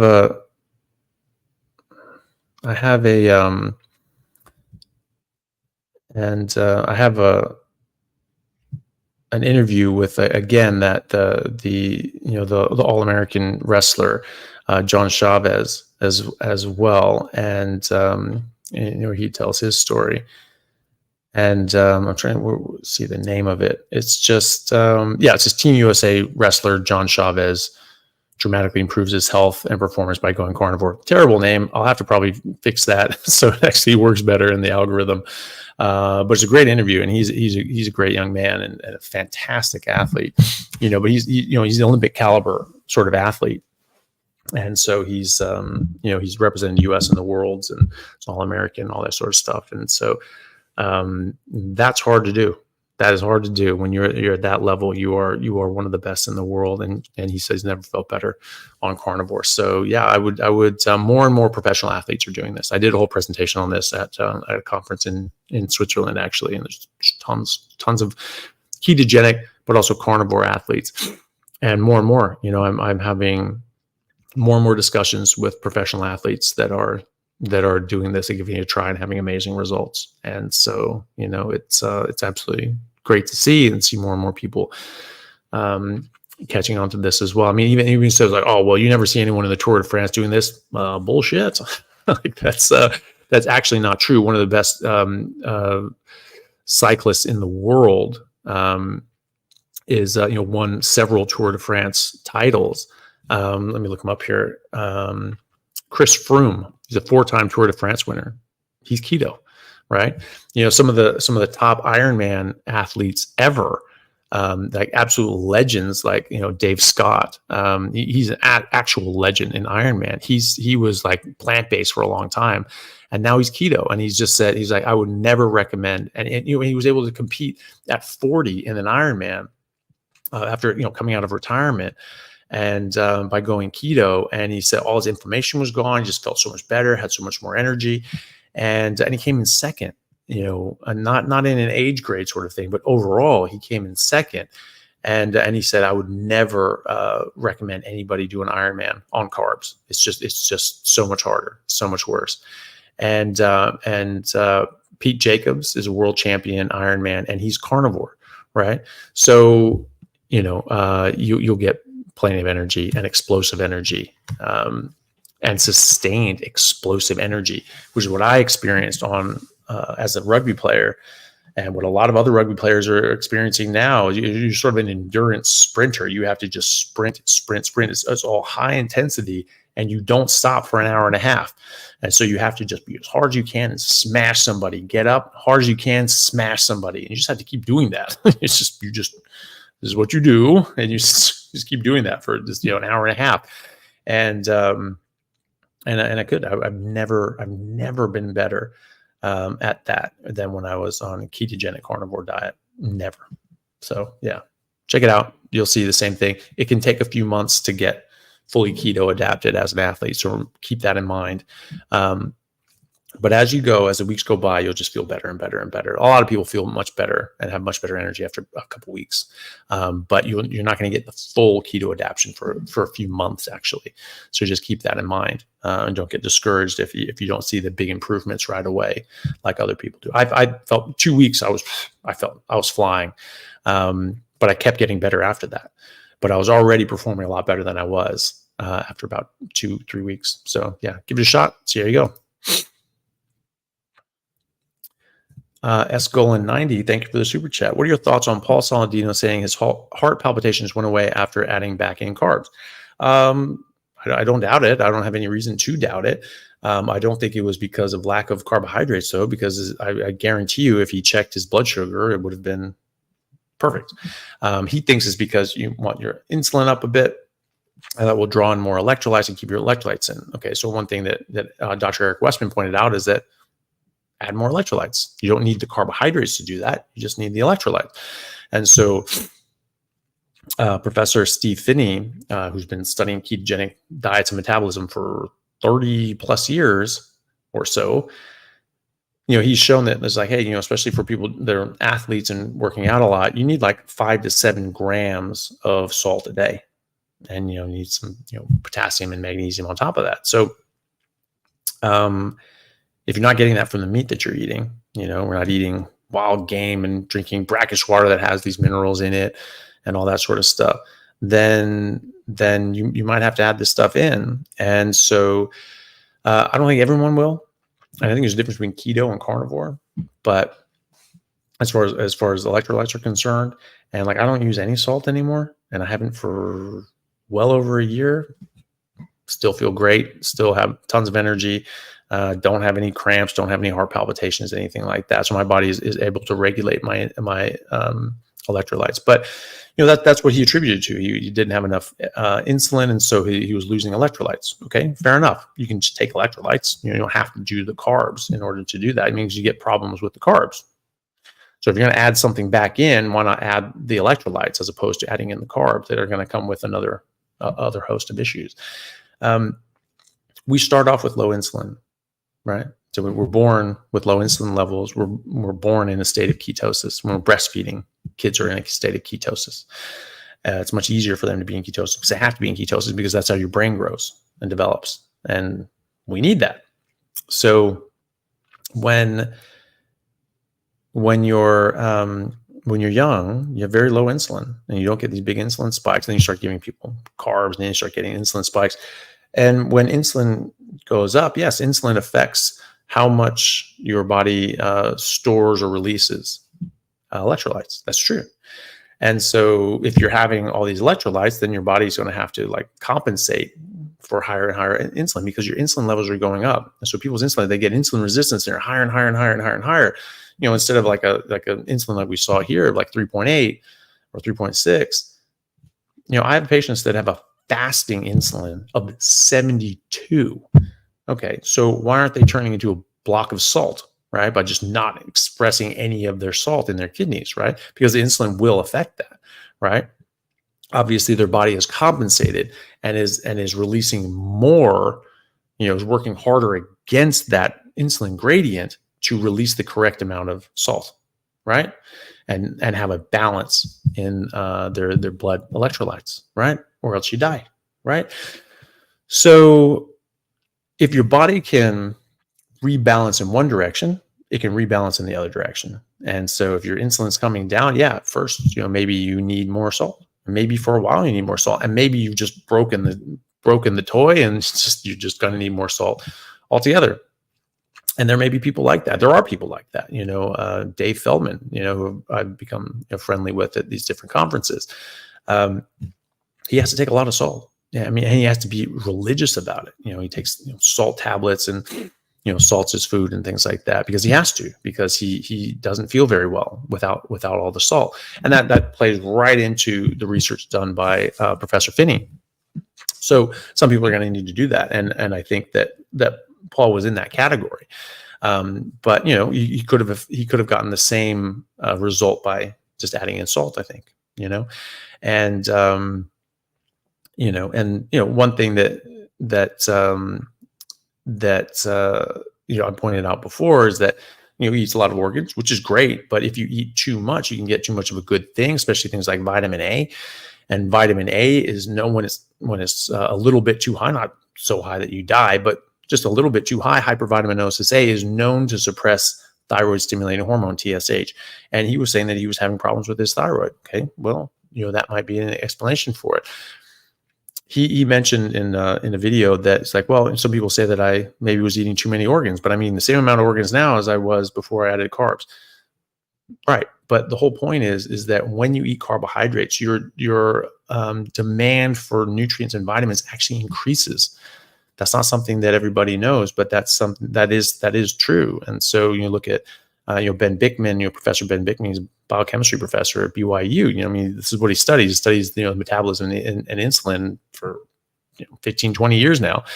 And that's something that is the case, and you'll see this elsewhere, that if you are eating carbohydrates, it actually increases your demand for different vitamins. Like vitamin C, for instance, you don't absorb as much vitamin C, so you're not getting that in, and just your body's requisite when you have higher blood sugar and higher insulin, that actually increases your body's demand for different vitamins. So it could very well be that yes, he was eating the same amount, or is eating the same amount of organs that he was before, but because he's added in carbohydrates, it made it so he offset that. So he had a relative normalization of the amount of nutrients that he's getting in, as opposed to being a little bit too much. I don't think he was floridly hurting himself or anything like that. But if it was even a little bit too much, you would have started seeing these things go a little bit off.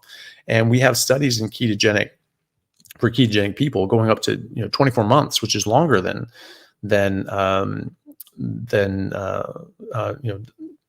Saladino was doing a ketogenic diet. He was like a year and a half, I think. So you do 24 months or 2 years. They didn't find any problem with their thyroid or their cortisol or anything else. They didn't have any problems. In fact, things improved and they got better.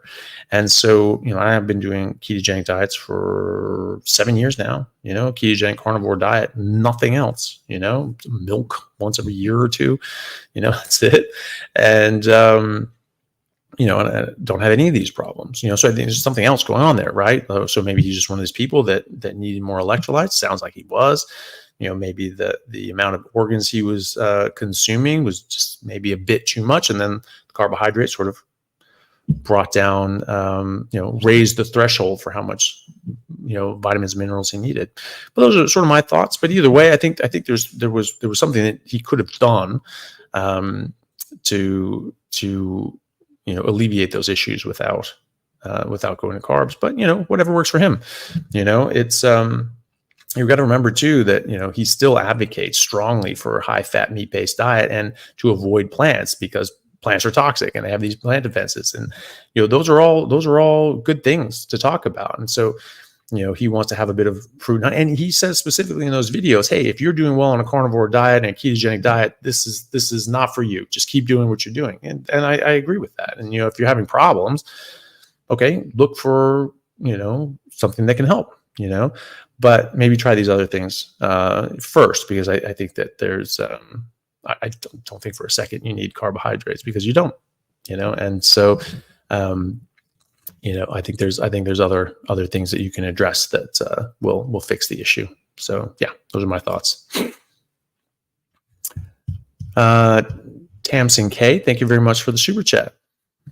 Dr. Chaffee, do you know if there is data out there on PFAs, forever chemicals found in Australian meat from our drinking water and food packaging? Unfortunately, I think I don't know all the data on that, but I mean, I think it's just like when you sort of look at sort of scratch the surface, stuff sort of everywhere. Even things in plastic wrapping, if you have this plastic on something, even on meat, that's going to get a bit of that in there. Now they're talking about these like microplastics are just in the air now, and you're just inhaling this stuff. And it's absolutely wild. What's going on in our environment. And so obviously this is going to affect our health as well, negatively. And so while I talk a lot about food, it's eating the right food and how this affects our health, which is very true and very prevalent. And really the majority of the damage, I think, is happening to people. These other things affect us too. And it all comes down to inappropriate things in our body and things damaging our body in certain ways. So, be careful about that. Be careful about what goes in and on your body, because that can affect your health in significant ways. So I don't know all about that, but I do know it's sort of ubiquitous. And so it's, you just try to do the best you can. Don't use plastic containers. Don't use styrofoam. Don't put any heated liquid or any heated food in plastic containers or styrofoam. You get some hot water or tea in a styrofoam cup, bad idea, right? Use actually like ceramic plates, use glass bowls and glasses, glass glasses, not plastic, metal containers, a metal thermos, metal, and the inside is metal. Containers handles plastic, but what's touching the water that you're drinking is metal, right? So metal drinking containers and food containers and glass and those sorts of things. Don't heat things up in plastic or Tupperware. Just don't do it. Try not to put a whole bunch of weird chemicals on your skin. Put on tallow, things like that. Even makeups have tons of these things, and they will soak in your skin. I was speaking to someone. They said their professor in college said, never put anything on your skin that you wouldn't be willing to eat, because in 20 minutes, it's going to be in your body. It's going to be in your bloodstream after you put it on your skin. Your skin will absorb these things. And so, just be very careful about that and very mindful of that. And I think that will make a difference. I think that does make a big difference. Are you going to be able to get rid of all this stuff? No, but you can certainly make a big difference and improve your health in a lot of ways. So, it's worth doing. Toxic Feminites, not see. Okay, thank you for the super chat. Looks like your question is down here. They say, what are your thoughts on the studies that suggest our bodies can only use 25 grams of protein for muscle synthesis per meal? Yeah, nonsense. First of all, there was a study that just came out recently that showed that if you ate upwards of 100 grams in one meal, that actually had significant improvement in muscle growth, and had a further anabolic effect on top of the 25 grams, right? So that was compared to people eating 25 grams at a time. So I don't know where that rumor came from. I remember hearing people, you can't absorb more than 25 or 40 or whatever the hell. I mean, it's just people talk about these things all the time. And I don't know where it came from. I have no idea where it came from. It's just, I just heard from random dudes at the gym. Oh yeah, your body can only absorb. Can it though? I mean, lions may not eat every day, and then they'll eat, 10, 15 pounds of meat, and they're only getting 25, 40 grams of protein each time. Really? Do you think that's reasonable? Probably not.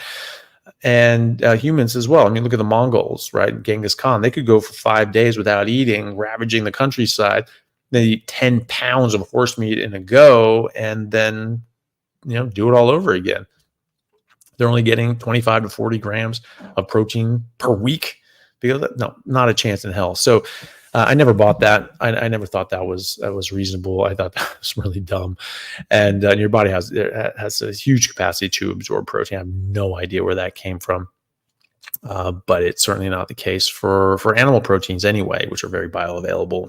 Obviously, there's not really much bioavailability in plant proteins, and especially when you're eating them with plants, it's going to reduce the amount that you're absorbing. So maybe there's something with that where people were eating things, but they're eating with a mixed diet and a whole bunch of plants that have protease inhibitors and tannins and things like that blocked out the absorption of protein. They're like, oh, look at this. There's all those proteins coming out in the stool, and they're only absorbing this much. Oh, okay. Well, your body can only absorb a certain amount. It's like, well, maybe under those conditions, but not in real life when you're eating a proper diet. So yeah, no, I don't think that's the case. An update from Kevin Nordstrom, like Nordstrom in Seattle. It's a great story. Daniel says, thank you for providing all of this information to the community. I was diagnosed with rheumatoid arthritis and suffered for over 5 years. I switched to carnivore and no pain over a year. That's amazing. Really glad to hear that, Daniel. That's absolutely fantastic. It's wonderful to see that, especially things like rheumatoid arthritis and these very devastating autoimmune diseases that really are debilitating, and people suffer with these things and have to take horrible medications that cause far-reaching side effects and damage long-term, and don't necessarily even fix the problem. They don't fix the problem. They just maybe slow it down a bit and make it manageable. But the treatment isn't manageable, and so that's great that you can be pain-free in over a year and not having problems. So that's really great to hear. Thank you very much for sharing. It's great to see. Thomas Samano, thank you so much for the super chat. No question. I just wanted to say thank you. 5 months carnivore, down 85 pounds, feel great and feel like I'm 21, not 35. Well, that's great, Thomas. Thank you so much. I really appreciate that. I appreciate the support, and I'm really glad to hear that you're doing so well. And thank you very much for sharing. Only 5 months and 85 pounds. That's fantastic. So that's really great. I'm glad to hear that. And thank you very much for sharing. Caleb Hessinger, thank you very much for the super chat. Currently on meat only. What are your thoughts on adding raw milk as a way for some extra calories? I know it has some carbs, but not sure if it would kick me out of ketosis or not. Thanks. Yeah, it probably will kick you out of ketosis and spike your insulin as well. I mean, I sort of, I sort of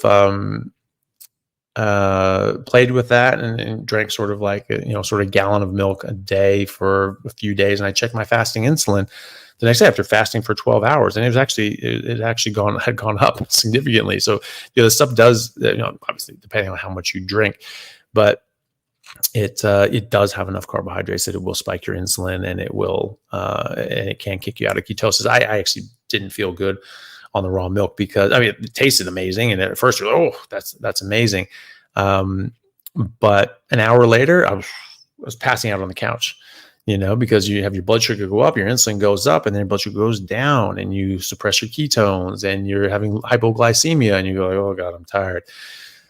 Which is, that was a traditional way for people to go to sleep. They'd have a warm glass of milk before they went to bed and help them go to sleep. So that is what I expect would be happening there. You're actually dampening down your blood sugar, and I was, and then I was like, oh God, I need to have some more milk, and I'd have some more milk, and I'd wake up, and then I'd get drowsy, and have some more milk, and then wake up and get drowsy, and then you're just carb chasing the rest of the day, and that's just not what you want to do. If you're eating meat and you want to increase your calories, just eat more meat, more fatty meat. That's and if your body's telling you stop, that's enough. That's enough. If you have an excess, and you can force feed yourself past that, you're going to put that into fat. So why do you want to increase your calories? Is it because you're not putting on as much muscle? Are you losing too much weight, lean body mass or something like that? Well, then you just need to eat more meat. You need to eat more fatty meat. You need to eat more times in the day. But when you get to the point your body's saying, that's enough, that's enough, you don't need it anymore, and you're just going to put on fat otherwise. And if you drink milk, then yes, you can kick yourself out of ketosis. Heavy cream, if you really just want the calories, it'll increase your inflammation a bit, and you'll put on weight. You'll probably put on a bit of fat, but it will at least not kick you out of ketosis. But I would just stick to meat, really. Just fatty meat, water, butter on top of that if you need to, and you'll do fine. You'll do great. So don't worry about it. You'll do good. And another question from Caleb says, follow up from last super chat. Not really a question, but I've been doing only meat for 2 weeks now, up 7-ish pounds, and bone density up 0.3 pounds. Fantastic. So right there, you don't need to do anything more. You don't need to up your calories. You're already improving. You're increasing your lean body mass, and you're increasing your bone density in 2 weeks, and you're already gone up, a third of a pound of bone. I mean, that's insane. They say that you can't do that. You can't actually put down, increase your bone density past the age of 25. It's not, and you're certainly not doing it that fast. So that's amazing. So you just keep eating more fatty meat. You don't have to worry about the milk. I don't think you need to worry about that. Question from Tanya Wright. Thank you very much for the generous super chat. It's very kind of you, Tanya. Tanya says, hi, Dr. Chaffee. Carnivore since May 2023. Great. Many great changes. Everything has happened just as you said it does. So I decided to try liver the way you suggested it. Well, I must say that liver gummies are the way to go. Thank you again. Well, that's really great to hear. I'm really glad to hear that. And I experienced the exact same thing with the liver. The less you cook liver, the better it tastes. And the liver gummies she's referring to is when you take like sort of thin strips of liver, and you just put them on a drying rack. You put some salt on it if you want or not, and you just let it dry. Just like I would my steaks, it just sort of gets a bit more desiccated. And with the liver, they sort of get this gummy, tacky, sort of dry on the outside, but the inside starts getting like gummy and chewy. After about probably around 4 or 5 days, you start getting this gummy sort of. If they're thin enough, they'll get this gummy sort of texture to it, and it's like the consistency of a gummy bear, which I like. I loved gummy bears, and like that's probably the one thing that I miss. I'm like, God, I actually really love gummy bears and like gummy worms and things like that. Like I don't mix it for the sugar. I just like the gumminess of it. That was always my favorite candy. And then I had the gummy liver, and I'm like, that's amazing. It's like meat flavored gummy bears. Like perfect. That's exactly what I want. And so that's great that you tried that out. It's weird to people, but it's true. It tastes way better. And I've even noticed too that raw liver way better than cooked liver. I mean, oh my God, it's not even a comparison. I had some liver that I ordered the other day from Stockman Steaks, and it was all grass-fed, finished, pasture-raised stuff. So it's all really nice stuff.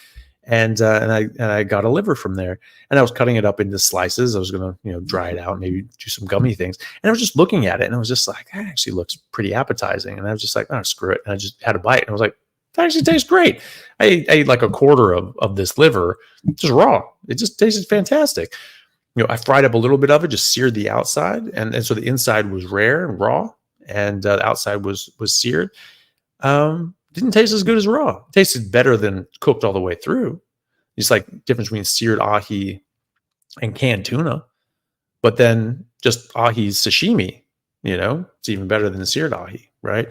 And so it was fantastic. Absolutely loved it. So it was a surprise to me, but if you can get your head around it, raw liver or the gummy liver is definitely a good option if you want to do the liver.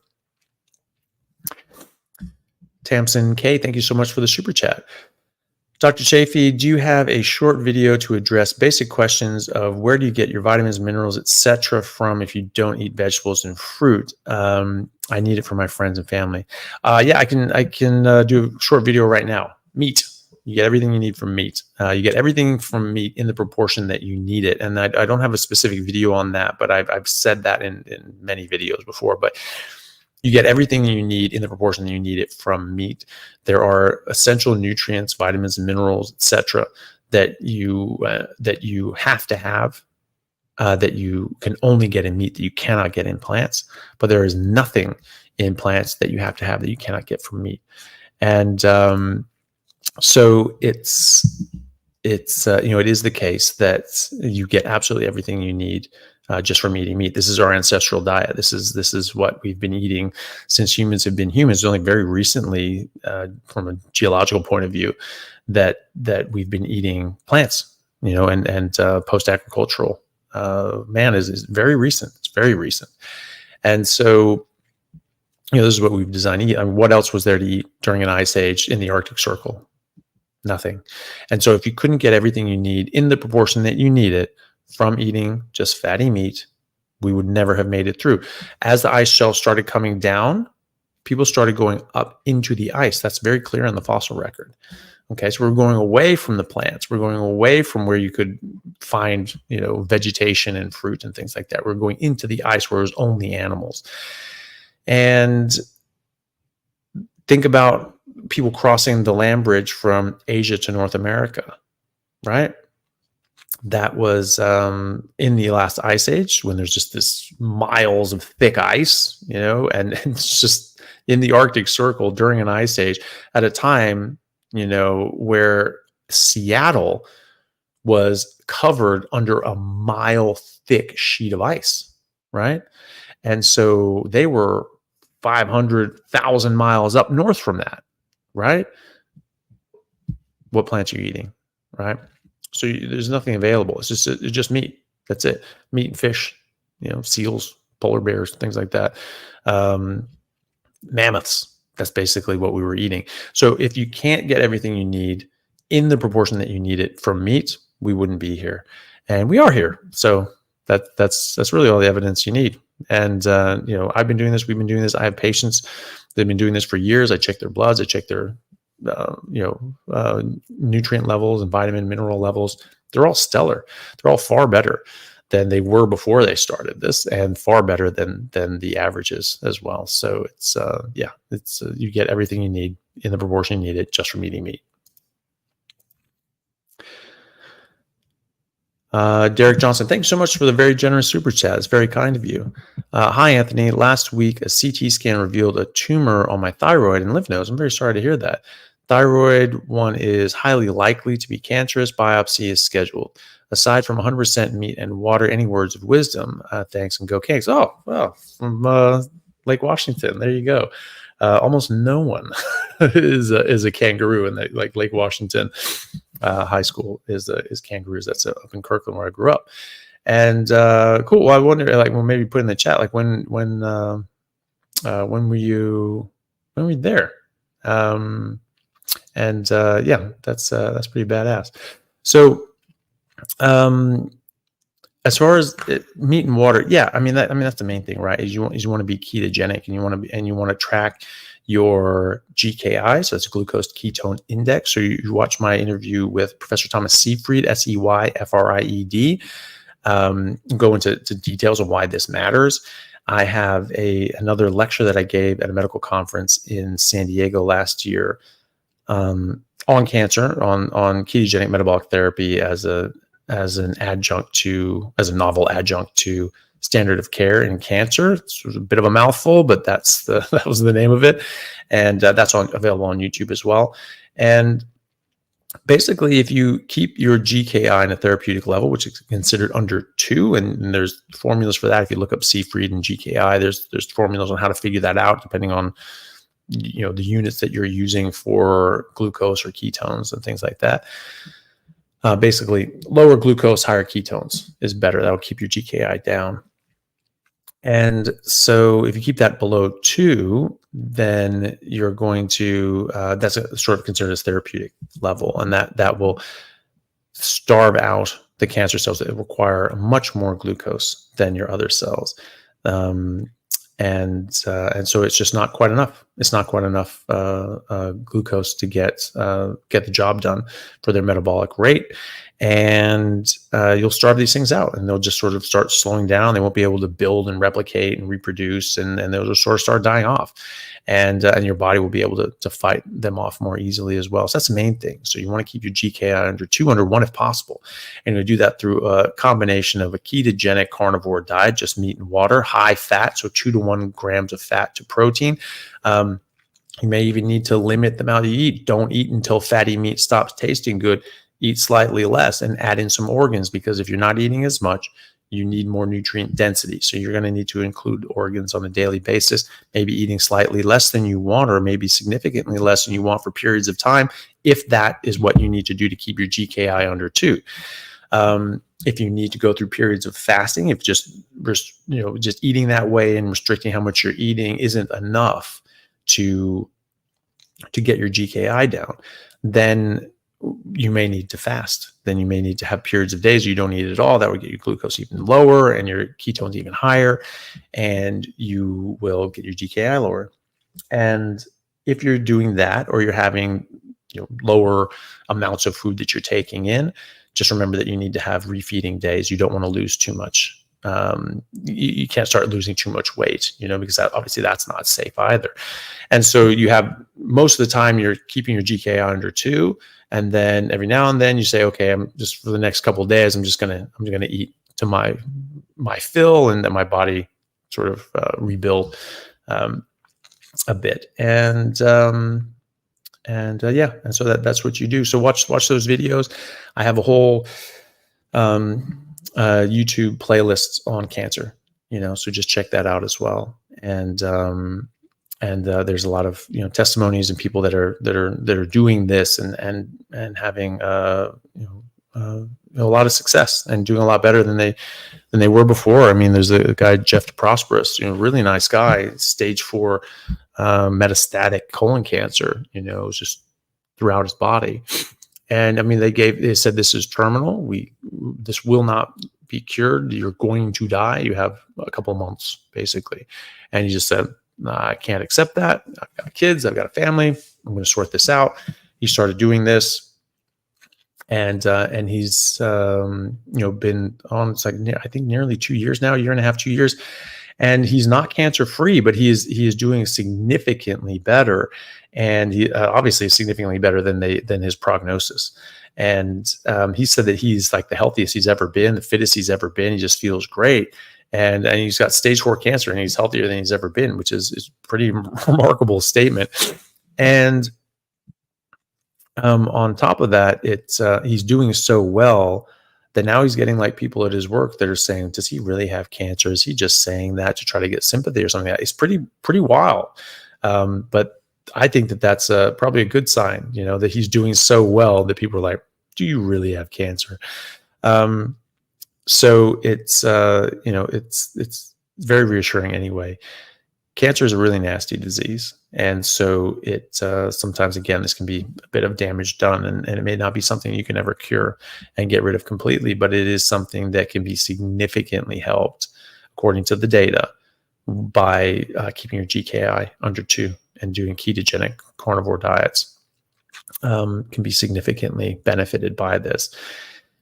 And so why the hell not? This is something you just throw the kitchen sink at. It's not going to hurt you. It's not going to cause any untoward damage to your body. It's certainly not going to make it worse. And because of all the reasons that Dr. Seafried goes through, it could very well potentially help. And in fact, there are studies showing that being in a state of ketosis or a ketogenic diet or fasting for a number of days prior to chemo and radiation actually improve chemo and radiation outcomes. It sensitizes the cancer cells, makes them more able to be killed by the chemo and radiation, and it also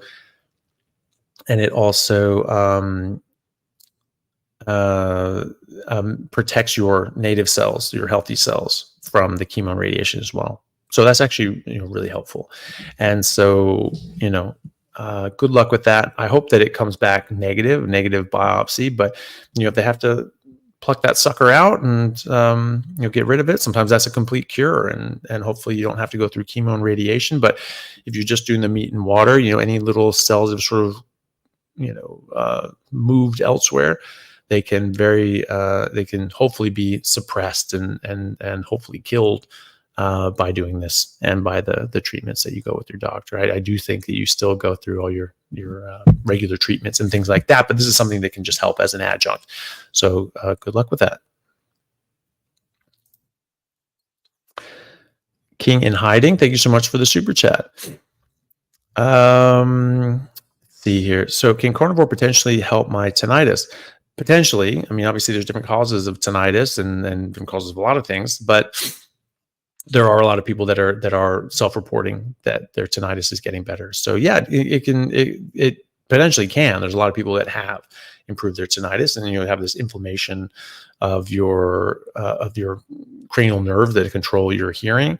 And if you have inflammation in that, there's some sort of damage or irritation, you get this buzzing and ringing in your ears. You go on a ketogenic carnivore diet, and that reduces down inflammation, and all of a sudden that inflammation goes down in your nerves as well, and you start rebuilding these structures. And it's very, very helpful for a lot of neurological conditions. I mean, there's tons of studies showing that things like TBI or stroke or concussion is very much helped by being in a state of ketosis, like a carnivore diet will provide you. And it reduces inflammation. So ketones actually suppress inflammasomes that will reduce inflammation in your body, and you're not exposing your body to a lot of different things that cause damage and cause inflammation as well. So yeah, it can absolutely reduce your tinnitus potentially. Yeah. Frank Grillo, thank you very much for the very generous super chat. It's very kind of you. Hello, Dr. Chaffee, 63-year-old male. Keto for over a year, had weight loss success, but now carnivore for the last 3 months. Haven't lost a pound. Also, CAC score is 127. My doctor wants me on a baby aspirin and a statin. Well, things. I mean, there's plenty of evidence that aspirins can be quite helpful. Less so with statins. If you look at the literature, if you've had a heart attack and you go on statins for the rest of your life, but at least 5 years, it will improve life expectancy by about 5 days on average. So not that much bang for your buck. And if you have not had a heart attack, it does not extend life. Okay. So, and is it from the cholesterol lowering capacity of statin? Probably not. It has a bit of an anti-inflammatory effect. And this is an inflammatory disease, cardiovascular disease. It's largely an inflammatory disease from what we can see. Damage and repair and inflammation in the artery lining. And so baby aspirin is going to have a much more anti-inflammatory effect than the statin will. So I think that's probably where you're going to get your bang for your buck. But I can't really speak to your specific medical condition, obviously, because I'm not your doctor. But that's just sort of as an aside. That's just what the literature shows, is that aspirin can be very helpful and prolong life, especially in the context of cardiovascular disease. And statins can, under certain circumstances, but not necessarily all that much. And is it because of the cholesterol lowering, or is it because of the anti-inflammatory effect? Probably because of the anti-inflammatory effect. So something to think about anyway. Also, your CAC score is what it is now. What is it in 5 years? Right? That's what's important. Where your trajectory is. Is it going down? Is it going up? Okay. If it's going up, then okay, you need to do something. You need to change something. You need to make that not be the case. And so, you can do other things too. Look at the burden of disease. Look at like a carotid Doppler, do an ultrasound. It's pretty low invasiveness. It's just an ultrasound on your carotid. What shows up here is generally pretty relatable to what's going on in your coronary arteries as well. So you don't necessarily need a coronary angiogram to see what's going on. You can just take a look at the carotids. Those are free and clear. Probably won't have any problem in your carotid and your coronaries as well. If you do have something there, you probably do have something in your heart. But then if you have something here, say you have a 20% occlusion 1 year, and then next year you have 10%. Well, it's going in the right direction, isn't it? So that's something to think about as well, and something you could consider also. As far as weight loss is concerned, are you eating enough? Are you eating enough fat? Those are all important things.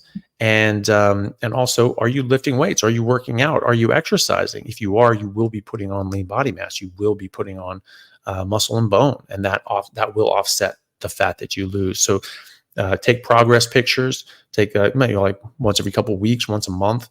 Not more than that, probably not useful. And, in the mirror with your shirt off, take a picture, then compare it to last month and see what you're doing. It's like, oh, I'm getting bigger, but are you? Or maybe you're getting smaller. You're like, oh, look at that. I'm slimming down. I'm getting a bit more muscular. Okay, well, that's good. And so the weight on the scale is not as relevant at that point, right? You could also get a DEXA scan, get a body composition DEXA scan, and see what the hell's going on. And then you check that again in 6 months or so, 3 months. Probably not worthwhile doing it before that. And then you see the difference. Okay, look at that. My fat's gone down, but my muscle and bone have gone up. And look, I weigh 2 extra pounds. Okay, but now you know why, right? So, go by that. Go by how your clothes are fitting. Go by how your physical appearance. Go by your actual body composition. And most of all, go by how you feel, how your health is, because that's the most important thing is your health. Your body fat will come down, your muscles will go up if you're exercising, and that will happen. But the most important thing is your health, how you feel, what your health is doing, things like that. So that's the main thing. And so good luck with that. But that's what I would do. And let us know how you go. Thank you, T, for the super chat. Dr. Chaffee is an insulin-dependent DMLI in one sentence. Diabetic mellitus, maybe? Insulin-dependent, diabetic. In one sentence, how do I transition to carnivore? Cold turkey, stop taking insulin. So you need to be very careful with your diabetes medications or any medications when you are transitioning to a carnivore diet, and you should be, working with your doctor and your medical team for this. No, you don't stop things right away. No, absolutely not. You go by what you need. So you check your blood sugar religiously, and you dose this dependently on what your blood sugars are. So you take insulin as you need it, and you adjust the dose, because if you're just taking the same amount of insulin, it's going to be too much, and your blood sugar is going to be too low, and you're going to suppress your ketones. You're not going to feel good, and you're going to have pretty crummy energy, and you're going to get hypos. And so you just need to. I would go cold turkey. I don't think there's any reason not to, but then you need to slowly adjust your blood sugar medications and insulin according to your response, because you'll get more insulin sensitive as you go. You'll get less and less diabetic as you go, but it's going to take time. It's not like that And so one big mistake that people make is that they say, oh, I'm doing carnivore now, I can just stop all my medications, because they see other people that come off their medications. They don't realize it took months to do that. Right. And some people can't come off all their medications. Still people that maybe reduce their blood pressure medication, but can never come off their blood pressure medication. And so, this is just something that you need to be aware of, and you just adjust according to your body's need. And so if you're on these medications, you're checking your blood sugar, and if your blood sugar is going lower and lower and lower, okay, you need less and less medication. And so, you need to work with your doctor and your diabetes nurse to say, okay, well, how do I adjust these? If I'm getting lower levels, they'll tell you how to adjust these things, and they should have already. I mean, that's part of the education process for using insulin and blood sugar medication. But that's how you do it. You're not going to be able to stop your medications right away. You may need to be on lifelong medications, but you will almost certainly be on much lower levels. It just depends on how much your pancreas can recover. If you've completely wiped out your body's ability to make insulin, then you're going to need at least some background insulin going forward, but maybe not. A lot of people, most people in fact, are able to come off all their injectables and come off their insulin as a type 2 diabetic. Type 1s, not so much. If you go ketogenic carnivore within the first few months or a year of you going type 1, or even right away, there's a higher chance of you being able to recover, because those cells aren't completely dead yet. But if they've been dead and they've been long dead for years, probably not. And so it just depends on where you are. But don't stop taking your medications right away. Be very careful about that, and definitely do this under medical supervision, 100%. Lynette Giles, thank you for the super chat. Looks like your question is down here. So Lynette says, Dear Dr. Chaffee, I've been carnivore for a month, but putting on weight 3 kilos. Only eating limited cheese, but mostly beef and some lamb, extra butter. Any suggestions, please? Some people do gain weight at first, and that's generally a metabolic issue. And especially when people have been doing sort of starvation diets and things like that for a long period of time. And these yo-yo diets where they're sort of, eating, 2 lima beans and a celery stalk, and they just, and they're trying to starve themselves and exercise and lose weight. And they do for a while, but then it sort of peters off, and they don't feel very good, and they're not getting very good results because their metabolism is just shutting down, and they stop, and their body adjusts to the amount of energy that's coming in. And so they're not losing too much weight, so they don't die. So as your body thinks is happening, you're in a famine, and you're just like, oh, we gotta make sure we don't die. And so it's when people are in that state, and then they go into a carnivore diet and they're actually eating enough, and their body goes like, oh, thank God, but they're still worried about like this famine that you may be right back into again. So, you have to encourage your metabolism to speed up again, and basically show your body that you're not in a famine anymore, that everything's fine now. And eventually it will come down again. So you just eat enough, again, focus on your health, how you feel. That's the most important thing. And then very secondarily, way down the list is your body composition. Again, if you put on lean body mass and you lose fat, you can still stay the same weight or even gain weight. So nowhere on that is where your weight is. It's body composition is, it can be a consideration, but really what is important is your health. Eventually, when your health improves, your hormones improve, your metabolism improves, you will lose fat. And so you will improve in those ways. You have to be very strict. You want to be just fatty red meat and water, or just fatty meat and water. Butter, usually fine. But if you feel that that's maybe holding you back, maybe cut out the butter, just have more of the actual fat in the meat, and see how that affects you. So, if you go to these like longer term Facebook groups, like Zeroing In on Health or Zero Carb Health, these guys have been doing this for like 15, 20 years.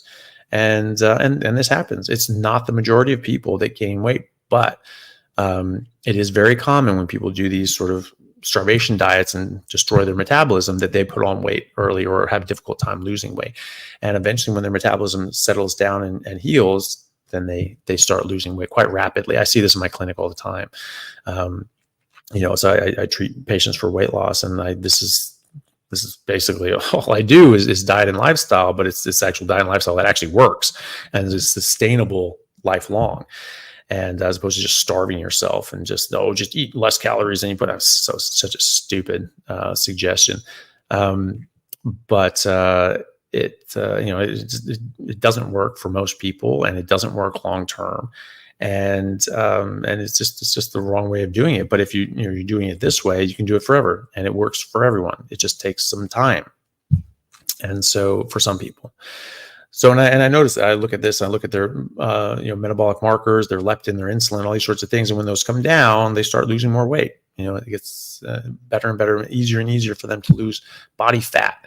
And so, just be mindful. You've been on this for a month. It's, that's fantastic. I at that point, people start feeling a lot better, and they start seeing some improvements in their health and their body composition, quite often. But so I hope that you've been feeling great, but just remember, it's still very early days. It's you're just right at the beginning of this. So just be patient, just eat enough, make sure you're feeling good and you're getting enough. Eat till fatty meat until it stops tasting good. And you need to tell your body we're not in a famine. We do have food around. And you do that, and eventually your body will heal, your metabolism will heal, and you will lose weight and you will gain health. And that's the most important thing. So go to some of these Facebook groups, they're free, and look at other people's stories and get some inspiration from that. Go watch Kelly Hogan. She has a YouTube channel. I did an interview with her.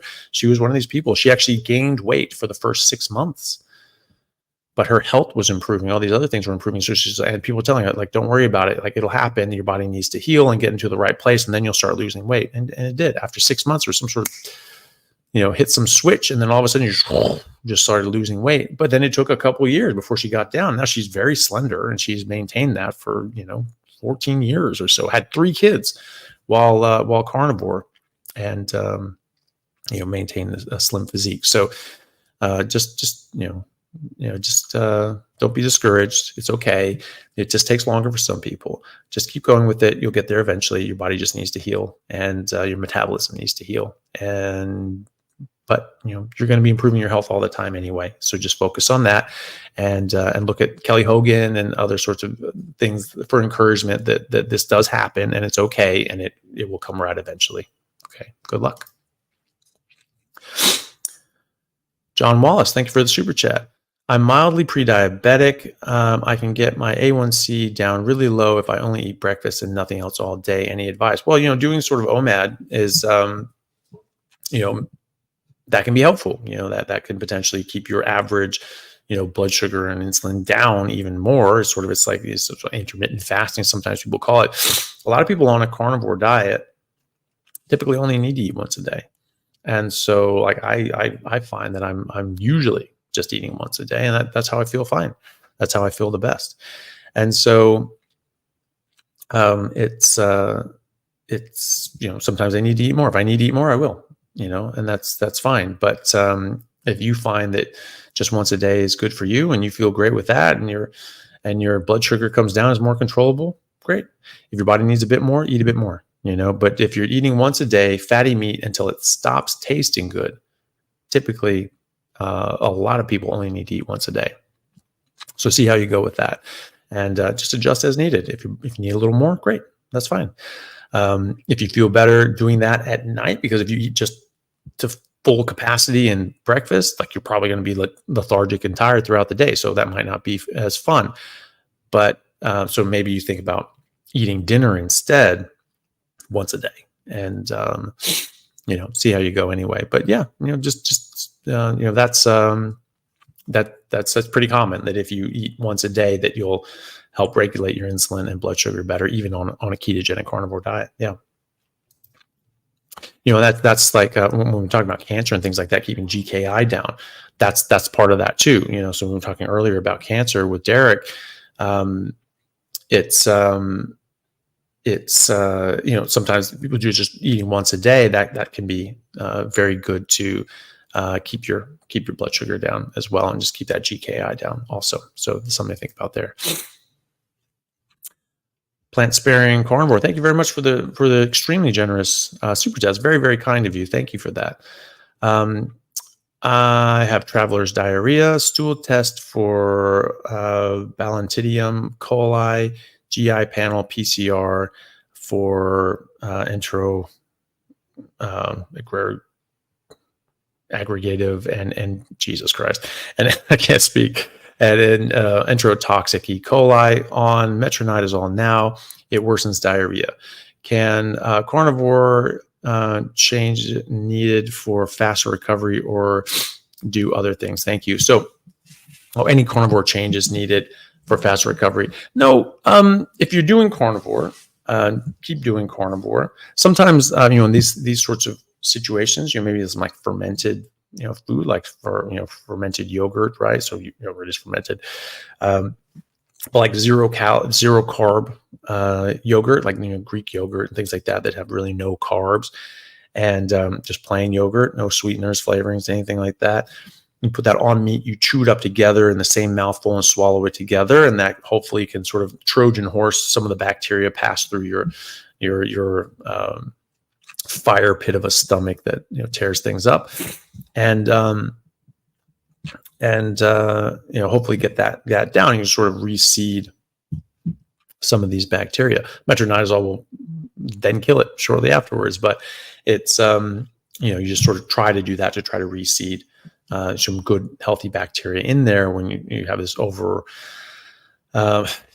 this overgrowth of bad bacteria that's causing a problem. So you're just trying to kill it with the bacteria and then just replace it with other bacteria that's not going to cause disease. And that's pretty much it. But, just trying to eat, just very good carnivore diet, high fat. If it's too high fat, it could exacerbate the diarrhea. But, things are going to be sort of having higher motility anyway. So, you really want to stick to a carnivore diet because it's more bioavailable. You're going to absorb more of it as you go. So things are like moving too quickly. So you're going to you need to be able to absorb things, very, very easily. And so, yeah, so give that a try. And, otherwise, just continue on. I mean, the metronidazole, it's just, that's, stuff that can knock out those nasty bugs. But they sort of scorch the earth. They sort of take out all the bugs, and so that's a time that might be a good idea to reseed things with your with ferments, things like that. So like the yogurts and things like that, plain yogurt. You're as long as you're not using mouthwash, you're going to have a healthy oral biome if you're only eating carnivore. And so just, that's going to reseed some of these bacteria as well, because you have very different oral flora when you're on carnivore than when you're just eating an omnivorous diet, especially with carbohydrates. Carbohydrates will breed very different bugs in your mouth and your digestive tract, and ones that you don't want. And so, but just having, a healthier oral biome will help seed that. But if you're using mouthwashes and you're just killing all these things and disinfecting your mouth, I mean, no animal disinfects their mouth and they never lose their teeth, right? It's just when you're having the bad bacteria from carbohydrates and other sorts of crap that you're not supposed to eat, that's when you get tooth decay. That's because you have the wrong bacteria. When you're not eating that, when you're eating meat, then you have good bacteria, very different bacteria in your mouth. And so it's fine, and you don't need to kill the bacteria in your mouth. And so you just leave it alone. And then when you're eating, some of that bacteria will get into your food and that will get down into your intestine as well. So I think you're probably automatically reseeding the stuff, but you can use a bit of ferments as well early on. And, I don't think there's anything else different that you need to do. Just, obviously this is a nasty, situation to be in. I'm very sorry to hear that. But just work with your doctor and hopefully this clears the infection. You can come off the medications in a reasonable time and just sort of get back to normal and get your gut health back to normal. So good luck with that. Sorry that you're unwell. Okay, so that's the end of the super chat. So I think we're going to wrap there. We just have a couple super stickers. So very kind of you. Thank you very much, Jacob Blazier and Lindak, who's another super sticker. And then CJ Vale, very kind of you. And then Kate S, thank you very much for the super sticker as well. And then Beth Talk for a very, very generous super sticker. It's very kind of you, Beth. Thank you so much for that. It's very kind of you. I really appreciate the support of everybody. And it's just very kind of you. So that's it for today. We'll sort of wrap up there. Been going for about 2.5 hours, which is pretty good. Sort of time flies. But that is great. So thank you all very much. I really appreciate you all. Really appreciate the super chat and the super stickers and all the questions that people put in. Hopefully that was helpful for other people. And as I say, we're coming up to the Rendezvous City Beef Roundup next month, so that'd be August 24th. And so keep an eye out for that, and do try to make it if you can. That's in Riverton, Wyoming. It's a lot of fun. It's I had a great time, and just being in Wyoming was great. And we checked out the Grand Tetons and Yellowstone, which was stunning. I absolutely loved it there. And so that's the plan this year too, is to spend some time out in the national parks again. And so it's just a couple hour drive from Riverton to get up to the parks and things like that. So it's absolutely fantastic. So if you're going to go there, come to the roundup, see all of us there. Be great to see you guys, and then stay for a few days and go check out the parks. It's absolutely stunning. There's so much to see and so much natural beauty in Wyoming. It's just a different. It's sort of wild, living in America and in the different cities and things like that. Just life is what it is. And you go out to Wyoming, it's different. It's a different state of being. So it's really nice. So check it out. And also thank you again to my friend Chris Brandlin, the carnivore lawyer, who has been helping me with copyright protecting all of this stuff, and really appreciate all of his help. If people want to go and check him out, go to brandlinlaw.com, BRANDLIN law.com, and you guys can check him out there. All right. I may be traveling this week, so I'm not sure about a live in 2 days, but if I'm around, then I definitely will. And if I'm able to while I'm traveling, I will as well. So it just depends on if I'm on a plane or not. But thank you all very much. Either way, I'll have another premiere next week, Monday, Sunday, and then another live next week, if not this Thursday, Friday this week as well. Thank you all very much. It's been an absolute pleasure. Thank you all for joining again. See you next time.